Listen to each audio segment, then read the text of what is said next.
Yep, that's us. Hey everybody, this is Grimcat, and it's been a little while since we've streamed last, but we are starting to stream again. First of all, thank you for clicking on this video. If you've clicked on this video, I certainly appreciate your views, and I think we're gonna have a good time here. We're doing something a little bit different from what I normally do. We're not doing a homebrew campaign or sitting. We are doing Pathfinder 2, big change for all of us. Very new with the rules, so if there are mistakes that we're making or anything like that, please be patient. Don't tell us. I think I would prefer to know. I don't. No. No. But there may be things where we have to come up with a ruling on the fly or whatever, and it's not normal. Correct, but you can point it out to us in a good way, but we're learning, we're gonna make mistakes. That's okay. We're gonna be running through an adventure path. We're gonna be doing the Agents of Edgewatch. We, the players, sort of take the role of this newly formed guard unit. That's sort of, it's a little bit at odds the way it's written, because there was an issue, as far as I can tell. You can't just be guards, because then you would fall so far behind being guards, getting paid a silver a day. So one of the things that they've added, like with a mechanic to it, is the way you sort of dole out punishments, which, you gotta bear with me, and you gotta suspend your disbelief a little. This one. You, as the players, when there is a crime, you can seize a person's goods, you can return it to the quartermaster, and it gets treated like you're selling something. So you actually get that money for items you're returning. You can requisition items. Anything that you return, you're pretty much guaranteed to get. And you can also levy fines against people.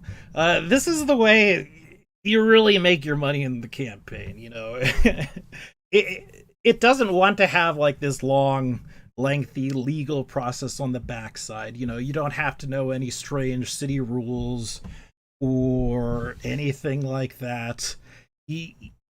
What you do is you just levy a fine with it. The general rule of thumb is that you can levy no more than what they have on him. So if somebody has, 2 gold, you levy 2 gold. And that's where, this kind of suspension of disbelief, the cops really wouldn't take money from you. Certainly at least shouldn't. Touch on that situation. This is civil forfeiture, the game. Our job is to rob everyone. Because that is how much gold you got. We're the cops, we take your money. You do not get paid for doing your job. Like, you don't receive a normal living wage. What you do get is you get food every day. You get your lodgings paid for, and your wages are sort of garnished. And the idea that the council had, well, after this fair, we're going to see about getting you a proper wage structure. But the citizens prefer you working like this than anything. And the actual adventure sort of calls you like police corsairs. So you're sort of like law enforcement pirates? Yeah. But land pirate. We're suspending our disbelief, and it's all legal. It's all on the up and up. People would much rather pay this fine rather than, say, go to jail or something. There were legal pirates. That's good. It's a very strange situation. I'll give you that. But we're the East Indian Trading Company, but on land. So the setting for this is the city of Absalom. It is the city at the center of the world, and that's said with like all caps to let you know that that's a title and a description. It's a big place. We can see we got a mile or so. There's lots of inhabitants here, and there's a special event going on called the Radiant Festival. This is a centennial event that is celebrating the, I'm going to say, suggest overcoming. The city was laid siege upon by some very powerful individuals. It fought off, won the war, the siege, happily ever after. It doesn't really touch too much on that other than the history of it. That was 3,000 years ago, and every 100 years there has been a fair since. Now, this is actually the first time it's happened in the last 200 years, because 100 years ago, history sort of repeated itself. There was another siege, someone came in attempting to take over Absalom. The city rallied against its attackers, defended itself, and now everything is happy. This is a huge sort of plain-wide event. Again, this is the city at the center of the world. It's the most advanced in magic, for the most part, the most advanced in technology, for the most part. It's a little out there. But everybody who's anybody wants to be here. Countries, nations, they want to be here. They want to show off everything that's good about their city. Think of sort of a giant, like, Epcot Center at Disney World. You know, all the different cultures are set up. Everybody's got their own booths that are rotating. You know, hey, come look at this. Come look at that. This is what our country can do. It's just a huge fair. Law enforcement is kind of hard to come by. There's a couple of reasons, and man, there's even more backstory. We are in the Precipice Quarter. 20 years ago, the Precipice Quarter was destroyed, almost completely destroyed. There was a massive earthquake. Precipice, you know, it's certainly invokes some images of being on a mountain and whatnot. There were certainly mountains there. The city was mostly destroyed. Thousands of lives lost during. In the intervening years, it's been sort of a unpoliced sums. Within the last so many years, it's sort of vague on the subject. They decided that they were going to renovate the Precipice Quarter magically. They were going to get all the city's great mages. They were going to work these giant works. All in one fell swoop, the idea was to level everything, rebuild everything, and make this a livable place again. For the most part, it's succeeded. There are certainly some issues here and there. Unfortunately, there tends to be a little bit of an undead issue, you know, a lot of angry souls around during the earthquakes, during wars. But again, for the most part, it's been successful. We are going to be, again, members of the Watch here in the Precipice Corner. You do have a chain of command, which we'll actually get to as we're sort of doing, but for the most part, you do act a little bit loosey-goosey. You know, you're not following around an NPC, learning the books or anything like that. It is assumed that you have already had your training in how to be a guard. We're showing up. We will shortly be issued our uniforms, specifically for the Edgewatch, which is what it's called.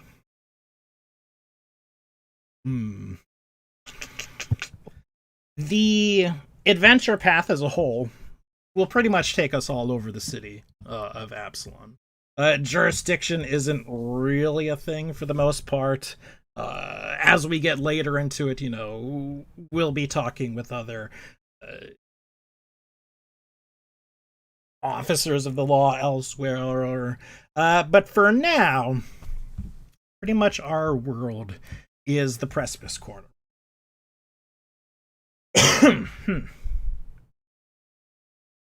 I'm trying to think what else right now, but I think that's pretty well good. The other thing, I suppose, it's important to mention is that things were rushed. Absalom is a city that has been around for a long, long time. And it's been through countless sieges, power being overtaken, power struggles, and all that. So while there's everything that you can see here with all the different districts, one of the key things to keep in mind is that the city of Absalom is built on top of the old city of Absalom. So underneath everything that we see here, there's also this sort of thriving, I'm going to say thriving, undercity. And the Undercity, as you know,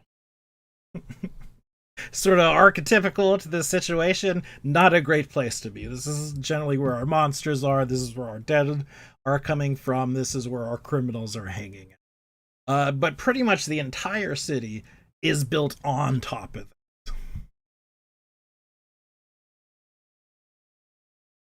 Let's see. I think that is pretty good for a general and brief introduction. As we get more into things, I will explain more into things, and as we see them, we will see them. But man, let's go ahead and do introductions. As I already said, I have a question go ahead. about our world. Mm-hmm. So obviously, you said there's a bit of a disconnect between how you get paid and sort of how the city runs. Yes. Because by the way it sounds mechanically, we're practically supposed to just go rob people. So are the cops are the guard considered like good guys, or are they considered like not good guys? So there certainly is corruption through the police forces. Unfortunately, you're never going to be without that. This is sort of a newly created thing, and the people that they have certainly selected, for the most part, are assumed to be without corruption. There may be some individual outliers here and there, but for the most part, the police force is certainly seen as a force for good. Again, Okay, so there's the suspension of disbelief with us, basically robbing people. yeah, so like when we're like, hey, you were So that's not really like a thing that's available to other agents. Like, not every single agent is doing that, but us as the PCs can do that.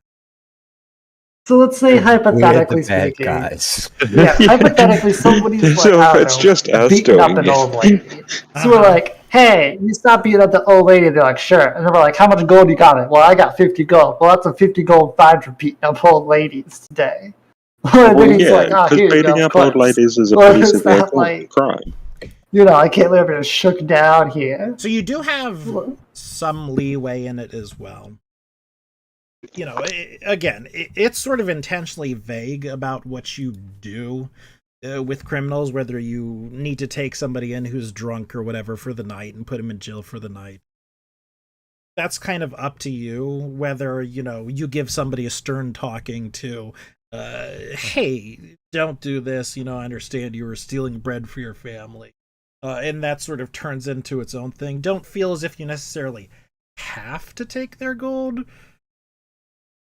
but It's an option. you're It's how kind we of get paid. supposed to, is what I get the feel. I mean, I feel like there would be points in time that you shouldn't take the gold, like if the dude was stealing bread to feed his family. Sure. It's just, And then he's only got 2 copper on him. the game's solution to the fact that, if you were to bust in on a crime syndicate and you saw a chest of gold, real world, quote unquote, or even real fantasy world, you wouldn't be allowed to keep that, of course. You'd be making your, 1 silver per day.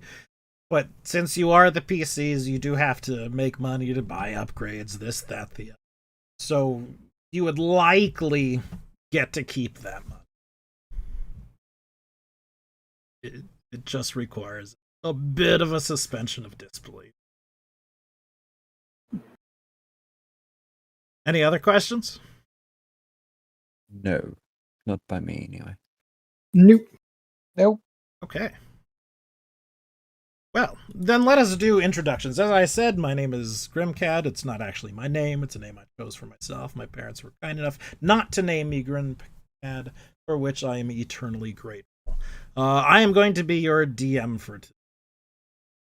Can I be the DM for today? Maybe you could be the DM for tomorrow? Okay. But I think I'm going to do the DMing for we're going to go... Maybe the DM for 1 second. Yes. Level Okay. 20. All right. Erotic He's gone. You missed your chance. We're going to go ahead and go down the line. I'd like for us to introduce ourselves as a player first, and then as a character. Because right now, we're sort of all sitting around in this waiting room of this watch house. Would anyone like to start first, I suppose, before? I mean, it's like, man, I have got to talk right. Yeah, I don't think any of us are the ones that are like, yeah, I got to Yeah. talk right now. Fair enough. Emerald, let's go. So, I mean, I can. What am I by doing? all means. Yeah. Other Say who you character? are. Man, you know what? All right. Hey. I'm Nikki. So, I hate it when we're like, let's go around the room and introduce them. This is like the most groan-inducing thing in my life. It drives you insane. I We just know. go, every time. Too bad Can you you tell gotta me do it. one interesting fact about yourself? I find it really frustrating. People go around the room and introduce themselves. But you see the reason interesting. for it, right? Yeah, but it's just like that. Like, I feel like there's got to be a better way to I break know. the ice. You aren't exactly wrong, but it does do its job. There's definitely a The better way to worst break way the ice. possible. Falling polar bears. What would you order from an Italian store restaurant? I don't really eat Italian food, so probably like some type of like linguine or chicken parm. But usually, if I go out somewhere, I get like shrimp linguine or something like that. And you are playing. Where's your token? Maybe I'm the top left. Yeah, I'm playing Cute Moth. So yes, I am playing Ephraim Thade. I am a human Azamar, and as far as looks go, I don't have a cute moth, sadly. Though if I'd seen that picture before, maybe I would have had like a moth companion my whole life. Because now I yearn for one. But regardless, she is of average, human construction as far as body and all that goes. Short brown hair, sort of lightish brown. Dark cyan eyes and all that. She's obviously an Azamar because she has what is a brown sort of metalish halo above her head, and from that and her eyes, you occasionally see a faint blue glow and sparks occasionally. Obviously, she's much different than most people because whereas, we're sort of the city of tomorrow, Epcot, so it's not something that you'd like be, well, that's really weird. But where she wears her armor and all that, which is, breastplate and a general, your melee guard suite, if you will, is very intricate in a weird, well, steampunky way, to put things in a simple terminology, without embellishing it too much. But yeah, it's not necessarily steampunk to the point, but where she has like her breastplate, it's covered in random wires connecting everything, weird plates, and like maybe whirring comes from it occasionally. On her back, she has strapped to her a very long weapon. You know what? This is actually a bit of a side note. Do like in historical, like real life, do polearms like condense at all, or have they always just been very long? They They're are just very long. long. Yeah. They're All the very long. time, yeah. That's what I kind of figured, but then I'm like, because some polearms are like really long, Mhm. so I'm like, I guess they just had a hold of really long polearm. But let's say, for the sake of just purely aesthetics and not mechanical reasoning, that a slightly collapsed polearm in the back. I think I'm using a halberd. It's a bit weird to say that. Yes, I am. I mean, it's a bad world can be collapsed. Yeah. Whatever. Well, I specifically say it's not collapsed because a collapsible weapon is like an actual mechanical thing. That's different. So, a visually collapsible halberd on her back of a rather intricate design, very like pointy and hooky looking, with lots of sort of like prongs and pokey bits on it, as well as, being a functional halberd and all that. And she's just sort of waiting, tinkering with, whatever, maybe looking, not even really paying much attention to anyone else, honestly. She'd definitely just sort of be like poking at her halberd, sort of upgrading something, fidgeting with other things of her construction and so forth. And that is it. That is my character introduction. Would you like to say what your class is, or would you like to keep it sort of Nobody can know. In fact, if you have like a Pathfinder book, please burn it right now so you can't Please think of it. close your book. Please close your book. No, I'm playing Inventor, and all that, which is like really convoluted. If I known how like weirdly written and it was all that was going to be, I might have played like a cleric or something a bit more simple, but I made it work. All right, thank you very much. Let us move over to the Spoony Crew. Hello. I would probably order some shrimp scampi. But I am playing. Scampi and linguine. That's a good question. What makes a scampi? I don't believe Scampi traditionally has noodles at all. Oh, it's just like a bowl of Shrimp with some sauce. So I could be mistaken. No, there's definitely noodles in this. Wait, no, this is shrimp scampi with linguine. So I guess Spoony just asked for no linguine with his shrimp. Right, none of that That's pasta polluting his. Hey, that's just the best part. Pasta's just filler. So But I'm playing Zeke, the Thundering Jerboa. He was a pit fighter in less than legal fights, and somehow has ended up as a cop, and he's very confused. Fair enough. And would you like to reveal your class, or shall it be mysterious? Oh, my class is Magus. I'll try to hit things with my whip and meteor hammer. So, And use magic. while it's coming up right now, you most definitely have the longest name out of everybody. Would you like to shorten the name that shows up to anything? No. I want that up all the time. Yes, it's the wrestler name. Sorry, Gladiator's name. Just gotta say my title. Just the title? Thunder and Jerboa. Okay. No, the whole thing. I want the whole thing up. You don't say your title every single time? You Yeah, say your like, name? I shall call you the. What's the point of The- having an amazing title if you don't get to say it all the time? Guess Along with your Yeah. name. Fair enough. Keep it up there. What's a little visual club? Yeah. All right, moving right along to Sergio. Introduce yourself. Grim. Well, as Graham has said, I am Sergio. I am playing Savia Venturias. She's this freak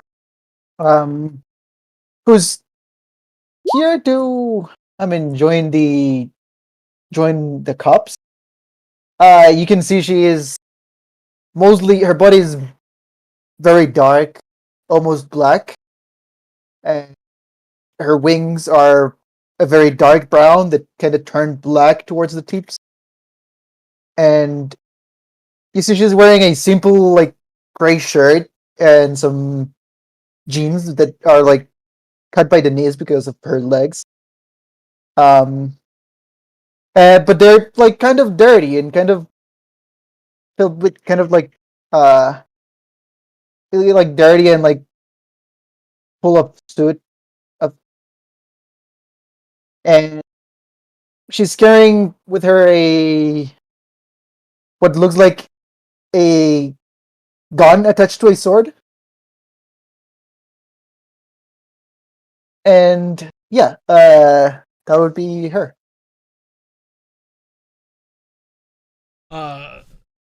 And your class is, although the gun attached I to the mean- sword may kind of give it away. Might be a bit obvious, but yeah, she's a gunslinger. Gypsy.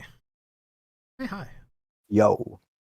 What's up? I'm Gypsy or 420. I've played in a number of other games, some that have been streamed, some that haven't. I am playing Dances at Dusk, it looks like a mushroom, but it's a fruit leshy summoner. And I also have my Eidolon that I just called Floof, because it's very fluffy. And technically mushrooms are fruit. Yeah. And yeah, my Eidolon's like twice the size of me. Twice the size of most of us. Wait till I level up.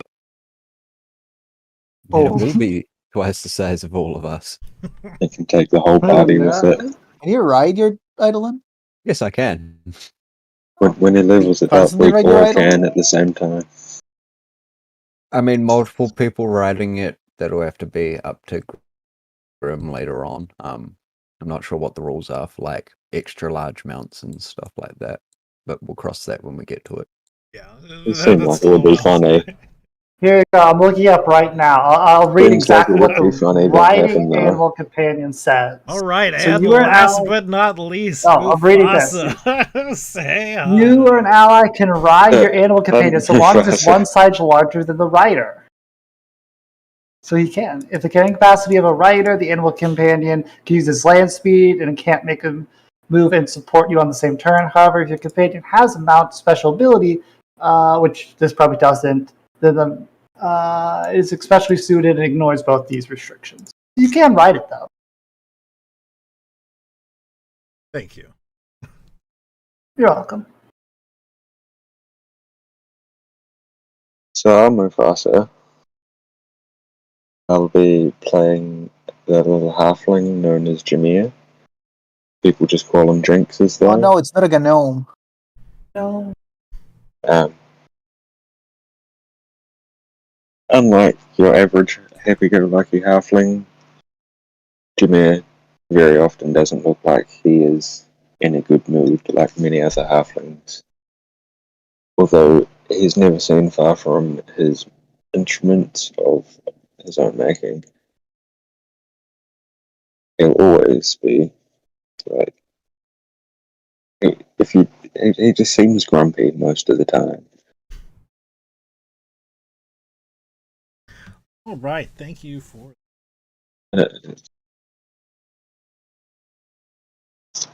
So it's fairly late in the evening right now. The sun has gone down, and it's been down for a little bit. It's probably about 8 o'clock or so. You've been stationed here at the Edgewatch precinct house, and that you've been told to report right about now. So one of the first things I'm going to ask you, and one of the first decisions that may or may not mean much, is would you specifically, players, have gotten here early, on time, or late? And obviously this is an individual choice. I mean, would this have been where I was made? Because I would already be here, obviously. You likely would not have been made here. You would have been made somewhere else and then, sent here. Okay. I'm thinking wait. I'm probably late as I was busy in doing something else probably. Probably a bit early and then just waiting. And probably I ride very dirty and covered in like black powder and stuff. I'd probably try and be there as close to on time as possible, but I feel like I'd not make it on time or get there early. Just by a few minutes. Late and not on time at the same I think I'm like a few minutes off, whatever it is. Fashionably late or early. Oh, fashionably late is being like 30 minutes late. So the somewhat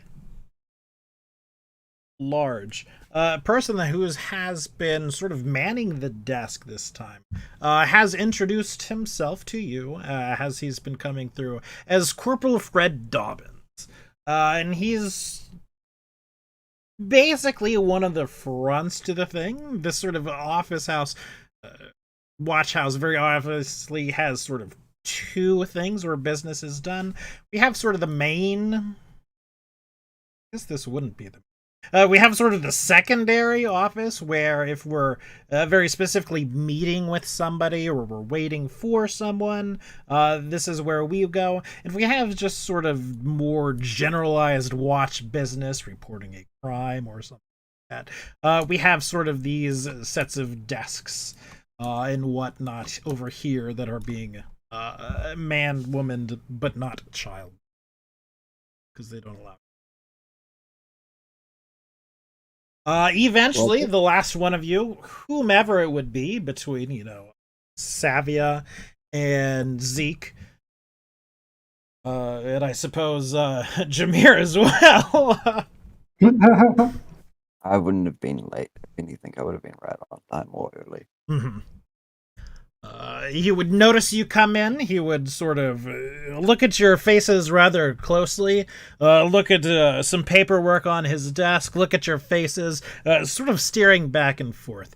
For one, it might be that he's sort of hard of seeing, a little nearsighted, a little farsighted, a little no-sighted, or it could be he's incredibly bad at matching faces to descriptions. But after probably about 5 minutes of the last person coming, and whether you would be sitting down, whether you would be pacing or whatever, he would turn to you and he'd speak.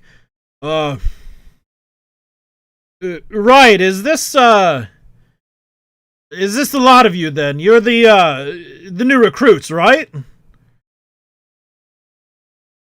I speak up for myself. I am. I sort of raise my hand. The rest of you too, yeah? Not just the two. Well, Yeah. I suppose so. Right. Gosh, we expected you a little bit ago, but it's not too bad. Here, give me a minute. None of y'all got no uniforms or anything, do you?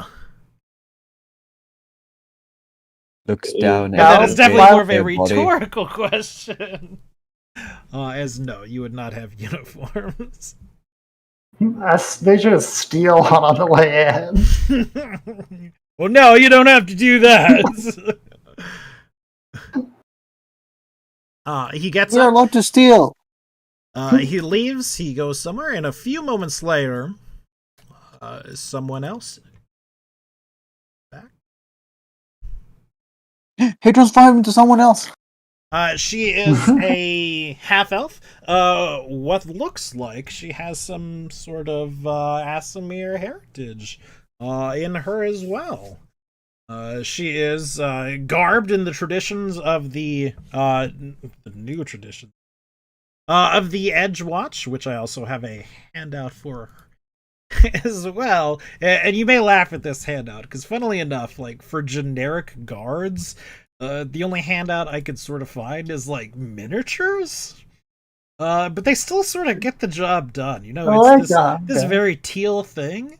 This white coat or cloak, and then there's like Definitely not teal. That's sea green. well, there's like Or a teal part green. to it as well, like the shirt and stuff. I would say That's 100% sea green. That's like light sea. That's No, like the sea foam, undershirt. my bad. Sea foam, foam. sea green. Yes, Fair enough. it's sea foam and like maybe not. Yeah, let's call it sea green and sea foam. Do we get at least one of those snazzy hats? Maybe. I want like the tricorn the guy's wearing in the middle. All right, you That's lot. not a tricorn. She says to you. Let's go ahead and get you outfitted. Lieutenant Lavaris is slightly busy right now. So you are in luck? Maybe not in luck. Either way, we're going to go ahead and take you around on a tour of the house. But first, we're going to get you your proper guard uniforms. Come on, up and at 'em. Go ahead and follow me. I get up and I follow. Whoosh. Get up on Floof and follow.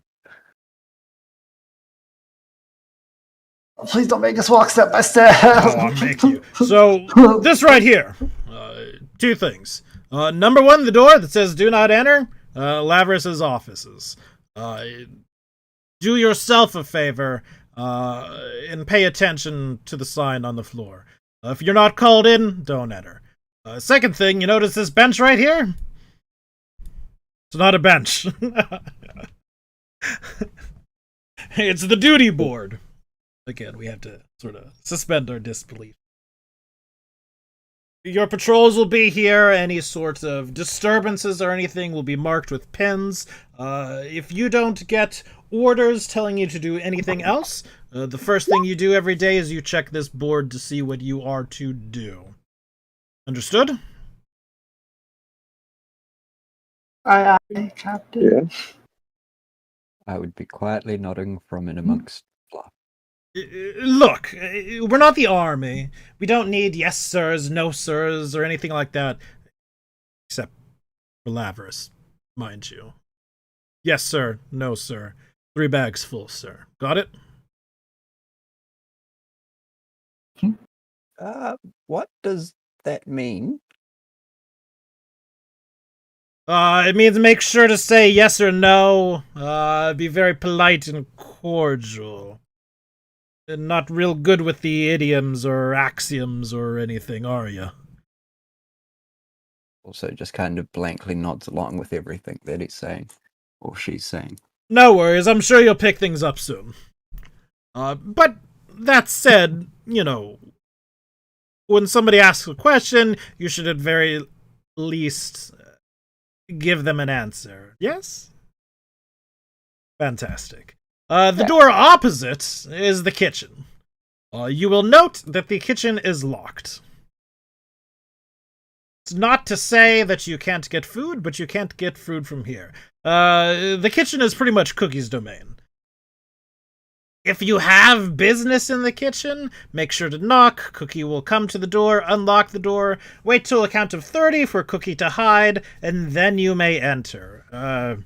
Cookie's pretty stringent about this. He makes amazing food, but he does not like to be seen. Understood? Now, who is Cookie? Our cook. And we have to knock and then wait Right. and then go in and then, or then do we knock and then wait and then knock again? No, you knock, and then wait for you a response? wait, then you go in. I mean, the door unlocking will be your response. Okay, but then we wait again. Yeah, long story short, you can't wait too long. Make sure to give Cookie time to hide. Is there instructions on the door? No, there is. I'll make sure to write this down somewhere. Okay. I take notes. So you whip out a notepad or whatever and a pen or a pencil and you start writing things down. I like it. You can read those squiggles? What? To our left, we have the storehouse. This is where all of our provisions are, things like that, consumable nature, office supplies in here, everything that we use on a day-to-day basis without being weapons, equipment, armor, things of that nature. Understood? Understood? Nods along. You lot are gonna have to work on that. Alright. Training grounds. Pretty simple. You guys have already been through at least the most basics of your basic training. So hopefully you shouldn't have to spend too much time in there, although every so often you will have to requalify, make sure you're up to snuff. We try to make sure that our guards, aren't going to get themselves hurt. Understood? Yes, sir. Fantastic. But we don't necessarily need the sir. At least I certainly don't need the sir. Not right now. Maybe you could call me sir later. At the moment, we don't need. Yes, sir. All right. Moving right along, we have the latrines and we have the bathhouse. Free to use at any time. Knock. Unisex, don't be bashful. There is no sex in the watch. Well, that's the kind of thing that can be arranged. And she sort of gives you all individually sort of a not very bashful up and down. Sort of dismissing the smaller members, but certainly taking an interest in the taller members of the group. I note this down. Yeah. The one to I did forget to mention I'm I don't have a gender, about so 6'2". this is all going completely above my head. I'm like 2 weeks old at best, maybe a couple of days old, and have no gender or no preconceptions of it. Those that do have preconceived notions about sex and whatnot realize you have been sort of most definitely, maybe in a roundabout way, but not too roundabout, propositioned. What's this person's name again? Lieutenant something? No, this person, do you not see her name? No. Oh my goodness. I'm so sorry. Detective You did it on Skinny. the head. Bora. Yeah. Mhm. And no, when she looks at me, I just wink. She would most certainly wink back. Yeah. Moving right along.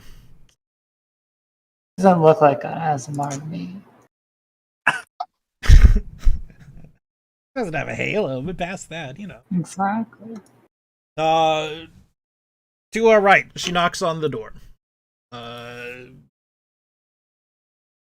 What we see here is really quite a heavily reinforced iron door.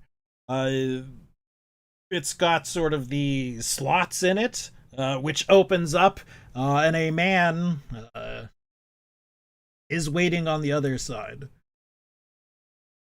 He is elderly. He is sort of the epitome of the old grizzled, watchman at this point. Eye patch on. You can see behind him, maybe, if you're looking in, and there's a room filled with equipment. Swords, shields, pretty much everything you can imagine that the guard would need. Well, there's an awful lot of stuff that a guard wouldn't need, but that may have been picked up. This is Sergeant Court. Funnily enough, he's our quartermaster. He's going to get you seen, fitted, make sure that you all look, at the very least, like proper guardsmen.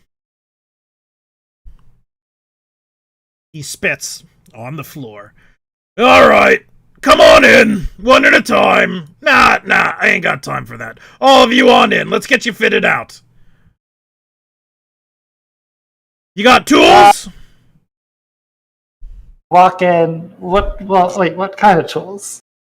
Get my arms. Like a truncheon, like a shield, like a badge for one. No, I'm not a Oh, I might guard. need a badge. I mean, the one tool I have is here with me. And I just pointed at my gun sword. Right, I guess you'll be taking the non-standard package then. Alright, let's see, hold on. Where do I have those?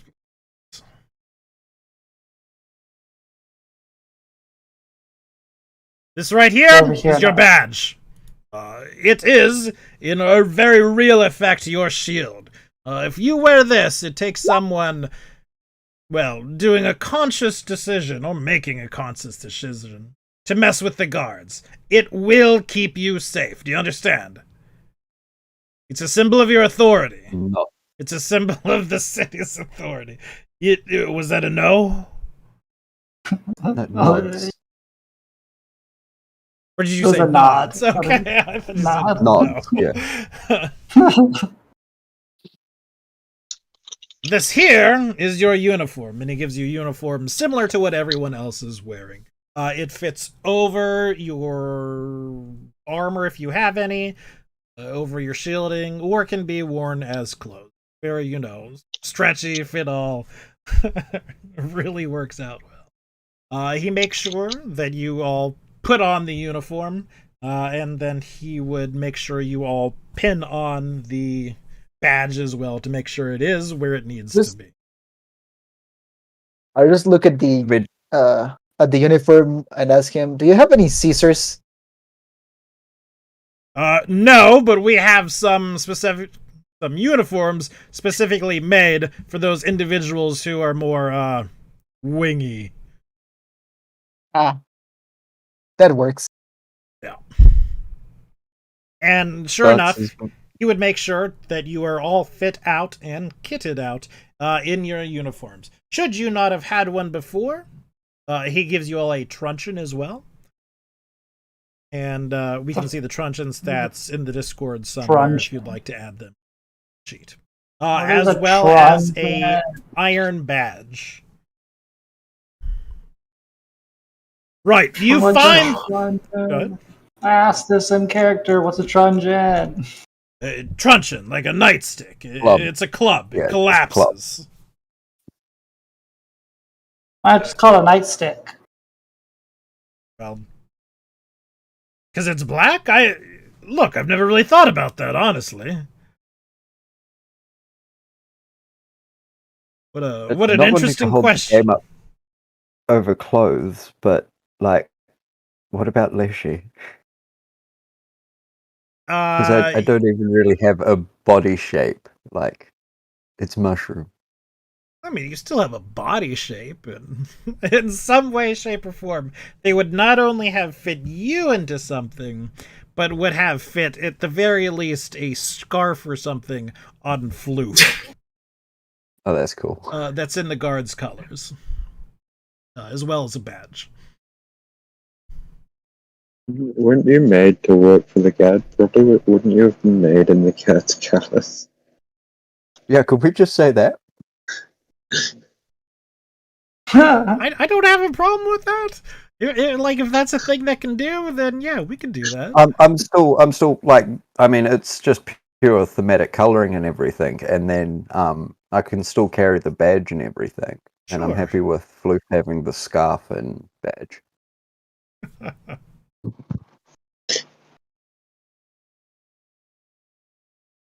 All right. After we're all dressed up, Skinny. Quick question about this. Mm-hmm. This goes over your armor a little bit? It does not affect your armor at all.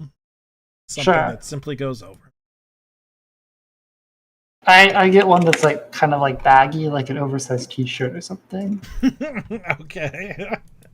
So it can fit over all my stuff. Sure. Yeah, for all intents and purposes, we're saying it fits. No matter how much stuff you have or how bulky your armor may be, if you're in full plate mail, it fits. It might be a little odd, but it fits. If you're in full plate mail, don't they just paint you? No, I mean, it's literally probably just a tabard and some breech coverings or something. Yeah. Something that, is literally basically just a vest that gets put over whatever you're wearing. Skinny continues on the tour. She points out sort of a room for personal effects, which if you have any now, you can go ahead and store should you wish. If you do not wish, you do not have to. They have the communal barracks. This is where you'll be going to get some downtime. You're allowed to sleep whenever you're not off duty. Although, I'll admit, it may be a little hard, and some of us, especially once you get a little bit of leeway or a little bit of experience, tend to get our own places as soon as possible. It makes things so much more convenient. And then she gives, a wink. Throwing pool balls around with my hands. I know exactly what you're doing. You're definitely that that sort of idly throwing one around. Down to the bottom, she shows you the mess hall. Anytime you want, you can come down and get your fill. If there's one thing, we don't see a lot of pay, but at the very least, Cookie certainly knows how to procure the food. And the good food. I raise my hand. Yes. Do we have to go into the kitchen to get food, or is there like a slit where Cookie just slides the food out of? There is, in fact, a slit. Cookie's fairly good about ensuring that there is some food on the tables. If you see something on the tables, it hasn't been eaten, chances are, feel free to grab it. I don't know some of your upbringings, but you don't necessarily have to eat what other people have eaten as well. There's plenty of food to go around.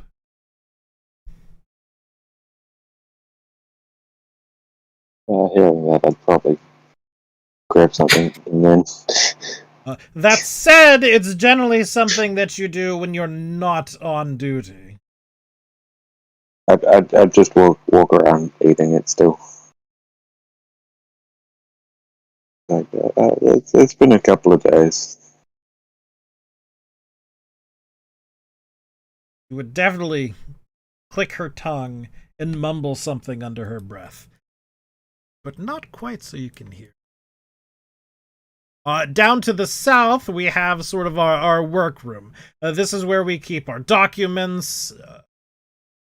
We do our paperwork here. We affectionately refer to it as the archive. If something's written down and we know about it, it's written down and stored down in there. We're not going in there right now because...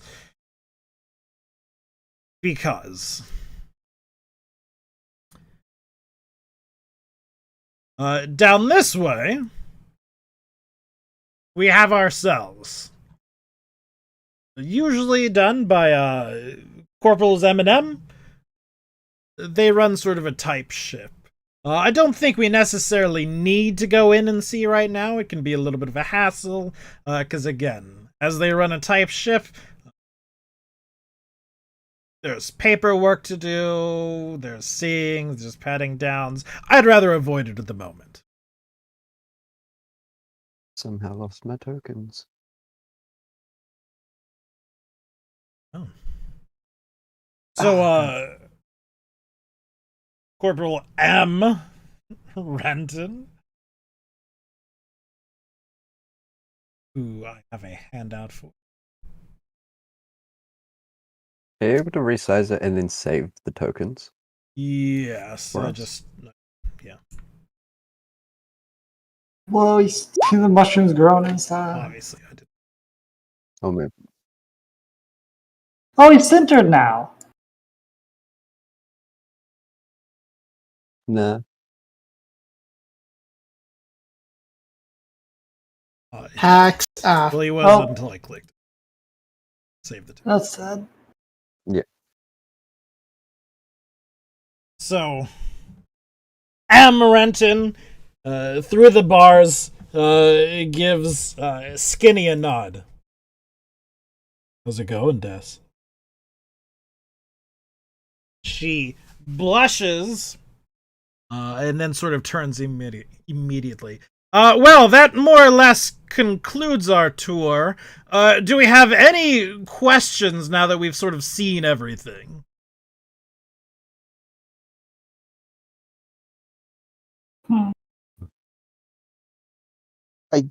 Oh, post. Really? Fantastic. I'll go ahead and see if Lieutenant Laveris is ready to see you then. Look, if you want to get a bite, you can. Regardless, I'll come find you in a few moments. she would go. Ex-Huffy, when two party members steals food, instantaneously offers food afterwards. Hey, the meat's good. You guys want any? Still got some. For the other people who didn't steal food. It was not I stealing. could take the kitchen. It was creative borrowing. It wasn't stealing. She legitimately just told us we could have food. I guess I'll go in and pick us something, you know? So, I'll sit next to Jameer. We would kind of just sit in the middle of the room looking around. I just probably sit there, not eating. So almost as soon as you sit down, she comes rushing through the door again. Yeah, Laverus is ready to see you. And you hear a couple of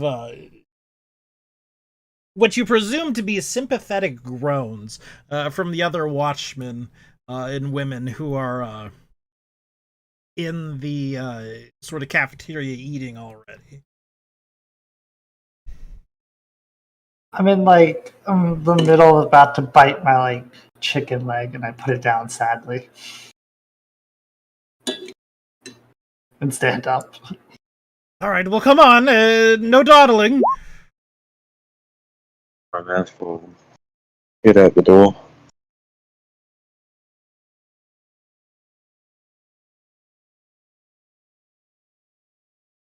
As you head through the rest of the watch, she opens the door for you and lets you go in. After you go in, she closes the door behind you.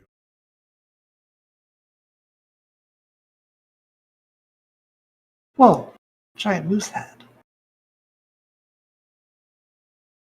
I walk up and I take a seat on this chair. Actually, I wouldn't because I have a giant weapon strapped to my back, so it'd be awkward to sit. As you're coming in, he's sort of staring daggers at all of you, and he's sort of a fairly large man as well. You could sort of tell that he used to be fit. He has that sort of look about him, but perhaps being an officer, you get a better class of food, you're out on the street less and less.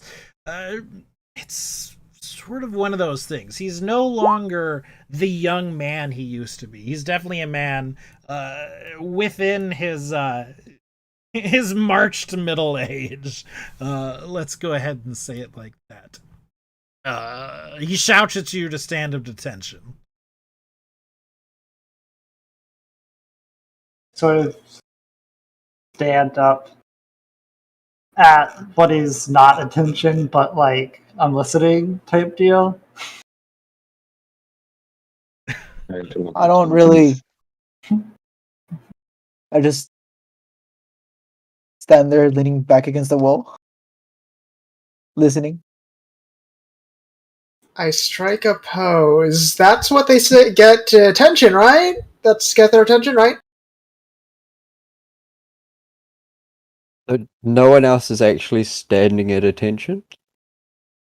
I mean, all I'd bad be standing at boys, attention. all loose cannons. Every single one of us. We're all no, going to be extorting civilians. If dancers saw someone else actually, standing at attention or something, he would try and emulate it, but he doesn't know what it is yet. So he's kind of like staring, So again, looking at you the party, would have trying to to guess gauge which what he one does. You'd have to guess which one of us was actually standing at attention. Yeah. you would have gone through a basic training. Like all of you would have, Yeah. previously. Oh, okay. So this isn't like a Okay. This isn't people like day sign up one. and turn no. up. Yeah, okay. Okay, I stand at attention. Okay. Wouldn't. What was that, Sergio? No, I still wouldn't. I'd still just lean back against the wall. Right. Well, the lieutenant rises from behind his desk, glaring out from beneath the brooding boughs as he silently studies you. After a long moment, he shakes his head, muttering, "Unbelievable." He pulls a well-chewed cigar from his mouth and gestures at you disdainfully.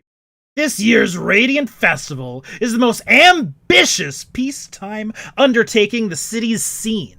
The Edgewatch is responsible for the safety of thousands. I told the council I needed the best of the best. Instead, they send me you. A bunch of rookies so green, you've practically got gills. Did you pin those badges on yourself? Or did you get one of the sergeants to have do it for you? He sighs and sits. Avatar only knows what sins I committed to deserve you. But we work with what we're given. You do what you're told, learn from the veterans, and maybe you'll come out of this proper guards. But if I catch you shirking work or tarnishing the reputation of this precinct, I'll bounce you out of here so hard you'll land in Absalom Harbor. Clear? He doesn't wait for an answer. Instead, snatching up a scratch of paper from his desk and holding it out. Here's your first assignment. A bunch of dung-heeled wannabe adventurers are smashing up the Tipsy Tengu. Clean it up. Book 'em, fine 'em, jail 'em. Just don't kill anyone. He shuffles through some more papers on his desk before looking up rather pointedly at you. Well, you want me to hold your hand on the way out? Get going! You're dismissed! Assume he gave us the piece of paper. Yes. Someone should probably take sure. it, yes. Yeah, I guess I'll be the one to grab it. I'll walk out. I assume the store's open, right? Well, I mean, it's not locked, if that's what you mean. I go through the At store. least not from this side. I like how he's got a mat over here that says do not enter, but if you come through this door, it's fine. Exactly, it says welcome. Well, Well, at least they're polite enough to say bye and they're welcoming and goodbying mats. well, one's to the public and the other is in private. Oh, that makes sense. It's probably the key difference there. As you're leaving, he shouts at you, and when I say attention, I expect you standing straight! And you presumably shut the door. My pose was pretty straight.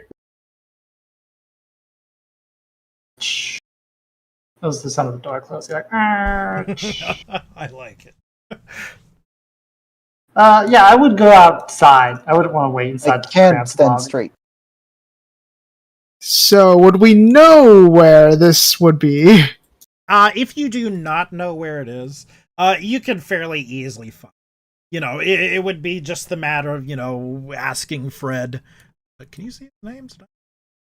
Yep, Fred. We see Fred. Yeah, I realize I didn't make anybody else's name visible just now. Probably a bunch That's of fine. names are going to pop. That's fine. Well, we don't need them, but this part we're through. Right. And either way, they're on the hand. And that's pretty much everyone we've met. Not Cookie. We did not meet Cookie. We haven't met everybody, but that's okay. So, what's the plan? Dang, I was wondering about that Fox girl. Where's Oh, that just the Fox jail girl? cell? No, this is sort of where the public comes to talk with a police officer. It wasn't on the tour because I skipped it, but this is the desk. They're making complaints, filing missing persons, stolen things, and whatnot. But yes, this is a kitsune. They are not incredibly uncommon at this time. I believe they have a handout. So wait, is that a Kenku or is that a different Yes. thing? As a matter of Pathfinder. fact, I have handouts for all my NPCs as well. Hey, girl, you come to this precinct house often? Tengu. Do Tengu follow the same D&D No, premise now? they do not. Okay. So there are a bunch of losers here, and And we Finder. haven't seen this one. But... Look at that man Where's eating Cookie? pickles. where's Cookie? I mean, that's an That- envious thing. You have That- not seen that- Cookie. That suit looks amazing. I don't see a man Cookie. eating pickles, but I'm assuming it's an amazing picture. So Like, at I the can very see it on my bottom, mom. there is a tab for Universal. There is a tab for Handouts, and all the commoners are there. We also get Gee, the commoner. city map, Oh, which is the same sort of screen that I showed you earlier, but in case you ever need to reference it, don't have to. And we have, very specifically, the fairgrounds.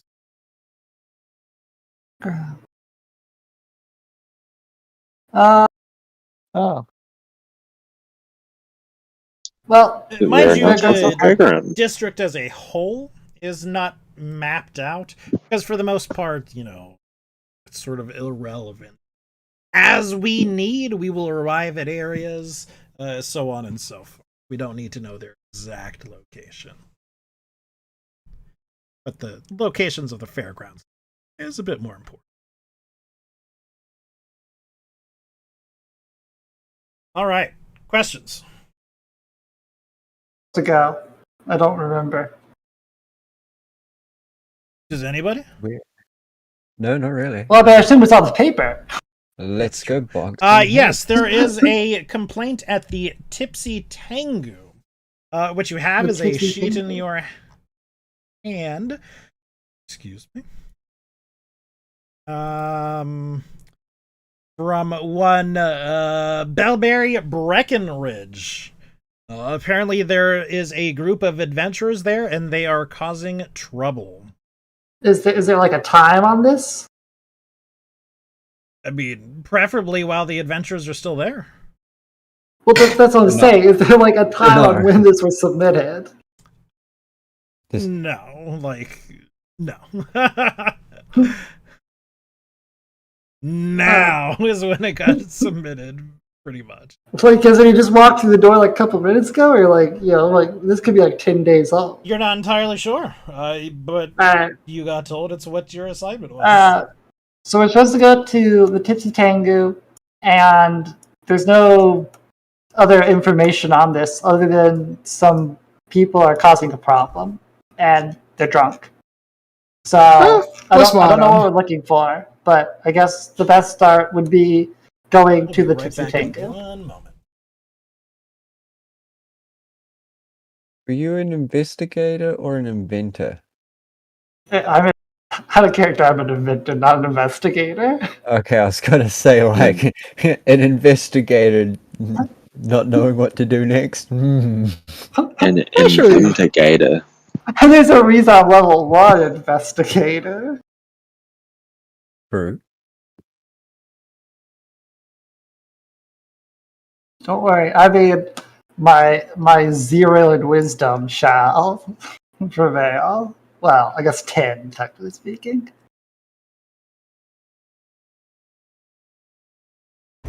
So what you're saying is cast spells against you. All right, I'm back. All the buffs buff me up. Okay. Hmm? Alright, I hit the travel to Tipsy Tengu button. And we travel rather quickly towards the Tipsy Tengu. I should be noting that- the. Go ahead. I was gonna say, what's our like general walking speed? Because I would just sort of say, walking speed, like, walking with a place to be, but certainly not jogging. At least on my part. No, we are Oblivion NPC guards. We sprint at full speed up to people and scream in their face. Stop right there, criminal scum. I used to be an adventurer, like. All right. but so no, I mean, I imagine we would be moving with purpose. Yeah. I would hope so. Well, that's what I'm saying. This like, is- that's what I'm this is saying, like I your mean- very first job, This is proving ourselves. So are you guys running? Not running. I mean, Because like I said, I was just gonna walk it. yeah, dancers would keep up with the party, or Floof would. So that's 2 for walking speed. I'm I slow. think jock and speed. I mean, Walking speed, slight jog. I'd I go. am Alright, slow, so I think I would have to be fast no matter what to keep I'd up with walk everything. probably. I just wouldn't. Alright, we Yeah. walk to the Tengu. The Tizzy Tengu. Way walk to in the make door an with purpose. impression on people. Yeah. So, walk through the as door we with, like, are walking, purpose. we're walking through the top. Oh. I walk through the other door with purpose. So, as we walk to the Tipsy Tengu, we are sort Yep. of reminded, as we're going down, of the sort of general things that we should do when we're arriving on the scene. The first of which is to assess the situation. The second is to take charge of the situation. The third is attempt to de-escalate, diplomatize, or intimidate. Third option, please. Now, I possibly have the perfect way to assess the situation. Everyone get down. This is a robbery. That comes in the form of a spell that assesses situations.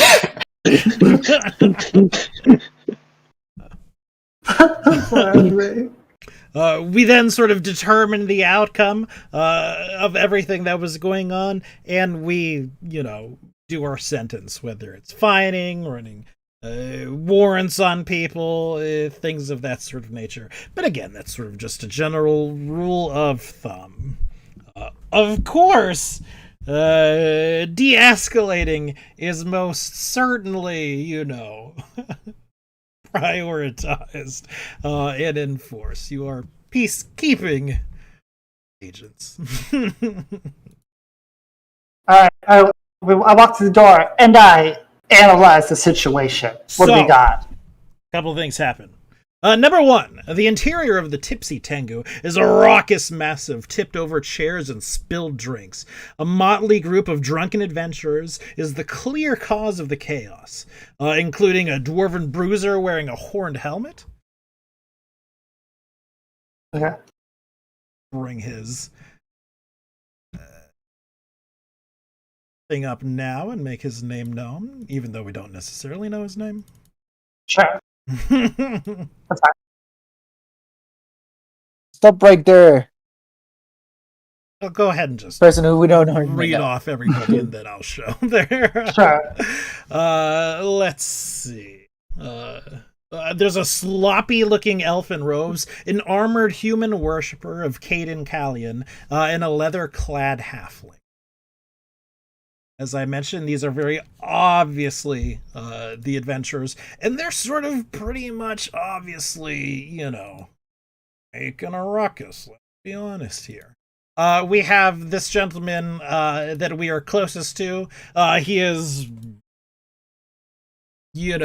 chatting it up with the ladies, and he's doing that sort of thing that occasionally you see somebody do in a bar, where he's like leaning on the wall rather intimidatingly, sort of trapping in this young woman he happens to be talking to, while the rest of the group is looking on, rather uncomfortable at the very least. As I mentioned, we have the dwarf here, who certainly looks to be picking a fight with a bunch of other dwarves who are very obviously, just as obviously, sort of workmen. They're here, they're relaxing on their day off. They want nothing to do with it, but this guy is starting to get a little on the belligerent side. He is definitely looking to pick a fight. We have the elf, who is, after moments of searching, behind the bars, just pulling drinks down, drinking them, taking a sip, deciding momentarily whether she likes it or not. If she likes it, she likes it. If she doesn't like it, she throws it down on the ground, obviously shattering the bottle. And we have a halfling who is in a shouting match with a group of goblins standing on the table, being boisterous. It's obvious that, again, he too is looking to pick a fight. And now, if you'll just give me one more moment before I continue, let me make their nameplates available. Okay. See Well, exactly. I'm going to say to the party. Clearly, they always say that you should divide and conquer, so we should split up. Yeah, Makes sense. sure. We see the proprietor very quickly, because she would come over and talk to you in just a moment. Elberry Breckenridge. It's But good as to you see walk you. in, you're stopped by a, at the very least, handsome. The word it sort of uses, I believe, is dapper. And again, I feel like I gotta take a step off and like explain the setting a little bit. The setting is a lot like Victoria times or styles, England, bowler hats, derby hats, suits like that, that sort of coexist alongside, these adventurers at the same time. This person in front of us, or these two people, are very much the gentleman and lady type of people. And he would talk to you as he was, just right at the door. Ah, there you are. A well-dressed man with an ornate cane and bold blue eyes leaps to his face from where he was seated next to the door. The city's finest, come to deliver us from churls and belligerents. He lowers his voice conspiratorially and adds, honestly, I'd never allow their sort into my hotel, but poor Bellbury thought they'd add flavor, and they certainly have. He sticks out his hands to shake. Hendred Pratchett, at your service. And this is my associate, Ralzo. He nods to a hard-looking half-orc woman. We thought we'd come down and enjoy a quiet night of dinner and drinks before the opening festivities tomorrow. So much for rest and relaxation, though, eh? And then a glass of beer suddenly smashes the man in the face and shatters. And the adventurers start howling with laughter. He clutches his bleeding nose. He says, "It's broken! Oh my gosh!" And his face is pretty obviously cut up. It's bloodied. I leave you to it then! Come on, Elsa! Let's go seek some medical attention! And he proceeds out the door rather quickly, clutching his, what he says to be broken, but most certainly bleeding face and nose.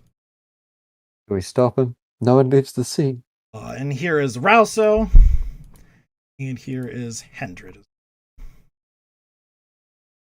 I think they're funny because their portraits mirror each other practically. The one that has the actually is eyebrow pretty good. up and the other has the eyebrow down. And Wait, is there no insight or anything? How do we You're not know? allowed to insight. So Pretty sure there is an inside action. entirely sure. Sense motive. Yeah. Tense motive. So, what are you trying to insight? Basically, like making. Let me sure ask that this: whom are you attempting to insight? him to make Okay, sure that he's give not me a part of perception check. everything else. Yep. Different layouts. Just that he actually just got hit in the face with a beer. Oh, I mean, he most certainly did get hit in the face. I mean, he is streaming blood down his face. Yeah, he is sincere. He just got hit. He was excited to see you. He wanted to do some drinking. Here comes the watch. Bam! Glass beer mug to the face. He's getting out of here. He is seeking medical attention. Because again, magical attention would be fairly common in the city. So if he gets it quick enough, it won't scar anything. I mean, like, if he wasn't pushing straight past us to leave, I could have done something about it, but I'm not going to stop him either. Yeah. Certainly let him just head on out. Okay. So, do we know who threw that mug? You're not entirely sure. You believe it came from this direction. Quite a throw. It was that far away. Alright, From what have we direction? adequate... South, straight like the dwarf, basically. Okay. Or in that general direction, not necessarily the dwarf, but yeah. Sorry, I talked to talking to the group. Okay, they always said that after assessing the situation, we need to do something. What do we do? As you said, divide and conquer might be an idea. Yeah. I'll go see to the one behind the bar. I can at least block her off with point down at the big mass of fluffiness. So, sure. I will work with the. I'll work with the dwarf. I'll work with the elf. Oh, okay. I think I'll also help with the dwarf because he probably seems like the most dangerous at the moment. Okay. I'll go see what the halfling's Yeah, doing. I just walk up to the dwarf. So let's roll initiative. We're not in a fight, but this is the order in which we're going to sort of handle these conversations. I roll initiative to fight. So if we'd like to roll initiative for diplomacy or something like that, we can. But if we've already rolled perception, that's fine. That's a good question. What is initiative? There's So a button initiative- under perception called Yes. initiative. Mm-hmm. And I believe you can change the... So wait. What's Did what I- for again? So on your sheet toward the right side, you see perception. There is Yeah. perception, there it is. It's there is sorta cut out. initiative, and there is a drop-down box with a whole bunch of skills. In Pathfinder, you can roll initiative based on things other than your normal perception initiative. So, for example, I would have said to roll for diplomacy, but we already started rolling for perception. So let's roll perception and keep with it. Mine's already changed. All right, well, let's roll diplomacy. Just roll whatever you roll. just But if it's for fighting, I'm just rolling I perception. honestly don't know the difference between rolling. It's just Roll whatever. again. your skills are going to be different, Oh, Yeah. I didn't nut it.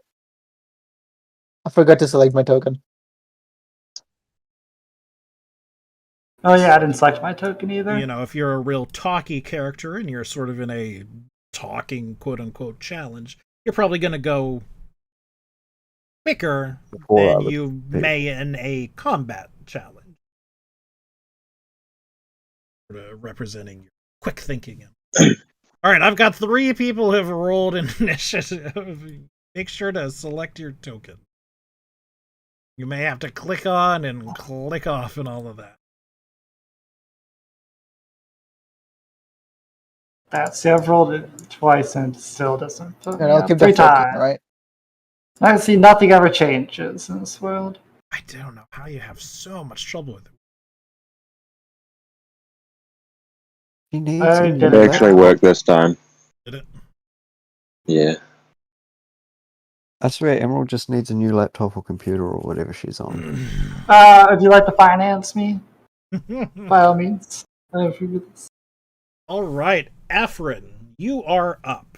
As I mentioned before, this young man is a priest, despite the token looks a little of Caden Kalian, whom everyone would know is sort of basically the god of drinking and whatnot. It wasn't that long ago that Caden was an adventurer and he ascended to godhood.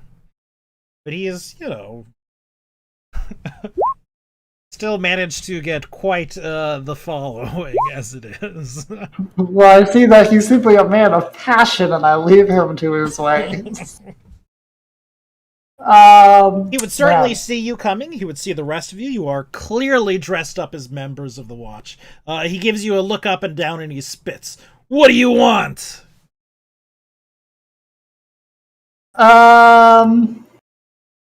It's a good question. What? I have a piece of paper here, and it by what's my badge even called?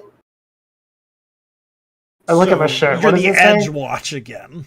I'm the Edgewatch. Okay, I'm the Edgewatch here, and we have had complaints about your existence in this location. My and existence in this location? What does that even mean? It means Look, you're going to need to exist I'm elsewhere. an adventurer. Don't you know what that means? That means that I go out into the wilderness and I do good. We just got finished from clearing one of the siege camps that are... Siege camp? Again, I'm sort of giving you too much history. So there are sort of like old fortresses standing outside the city. They tend to be overrun with monsters. They're not inhabited. They are certainly abandoned. But, you know, the unsavory types, including monsters, see them as an easy place to live. So it's, you know, sort of a lucrative job clearing out. Well, we didn't clear it out, but we certainly went in there.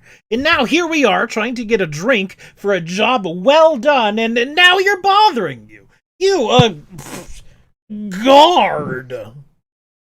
Yeah, that's a pretty good point.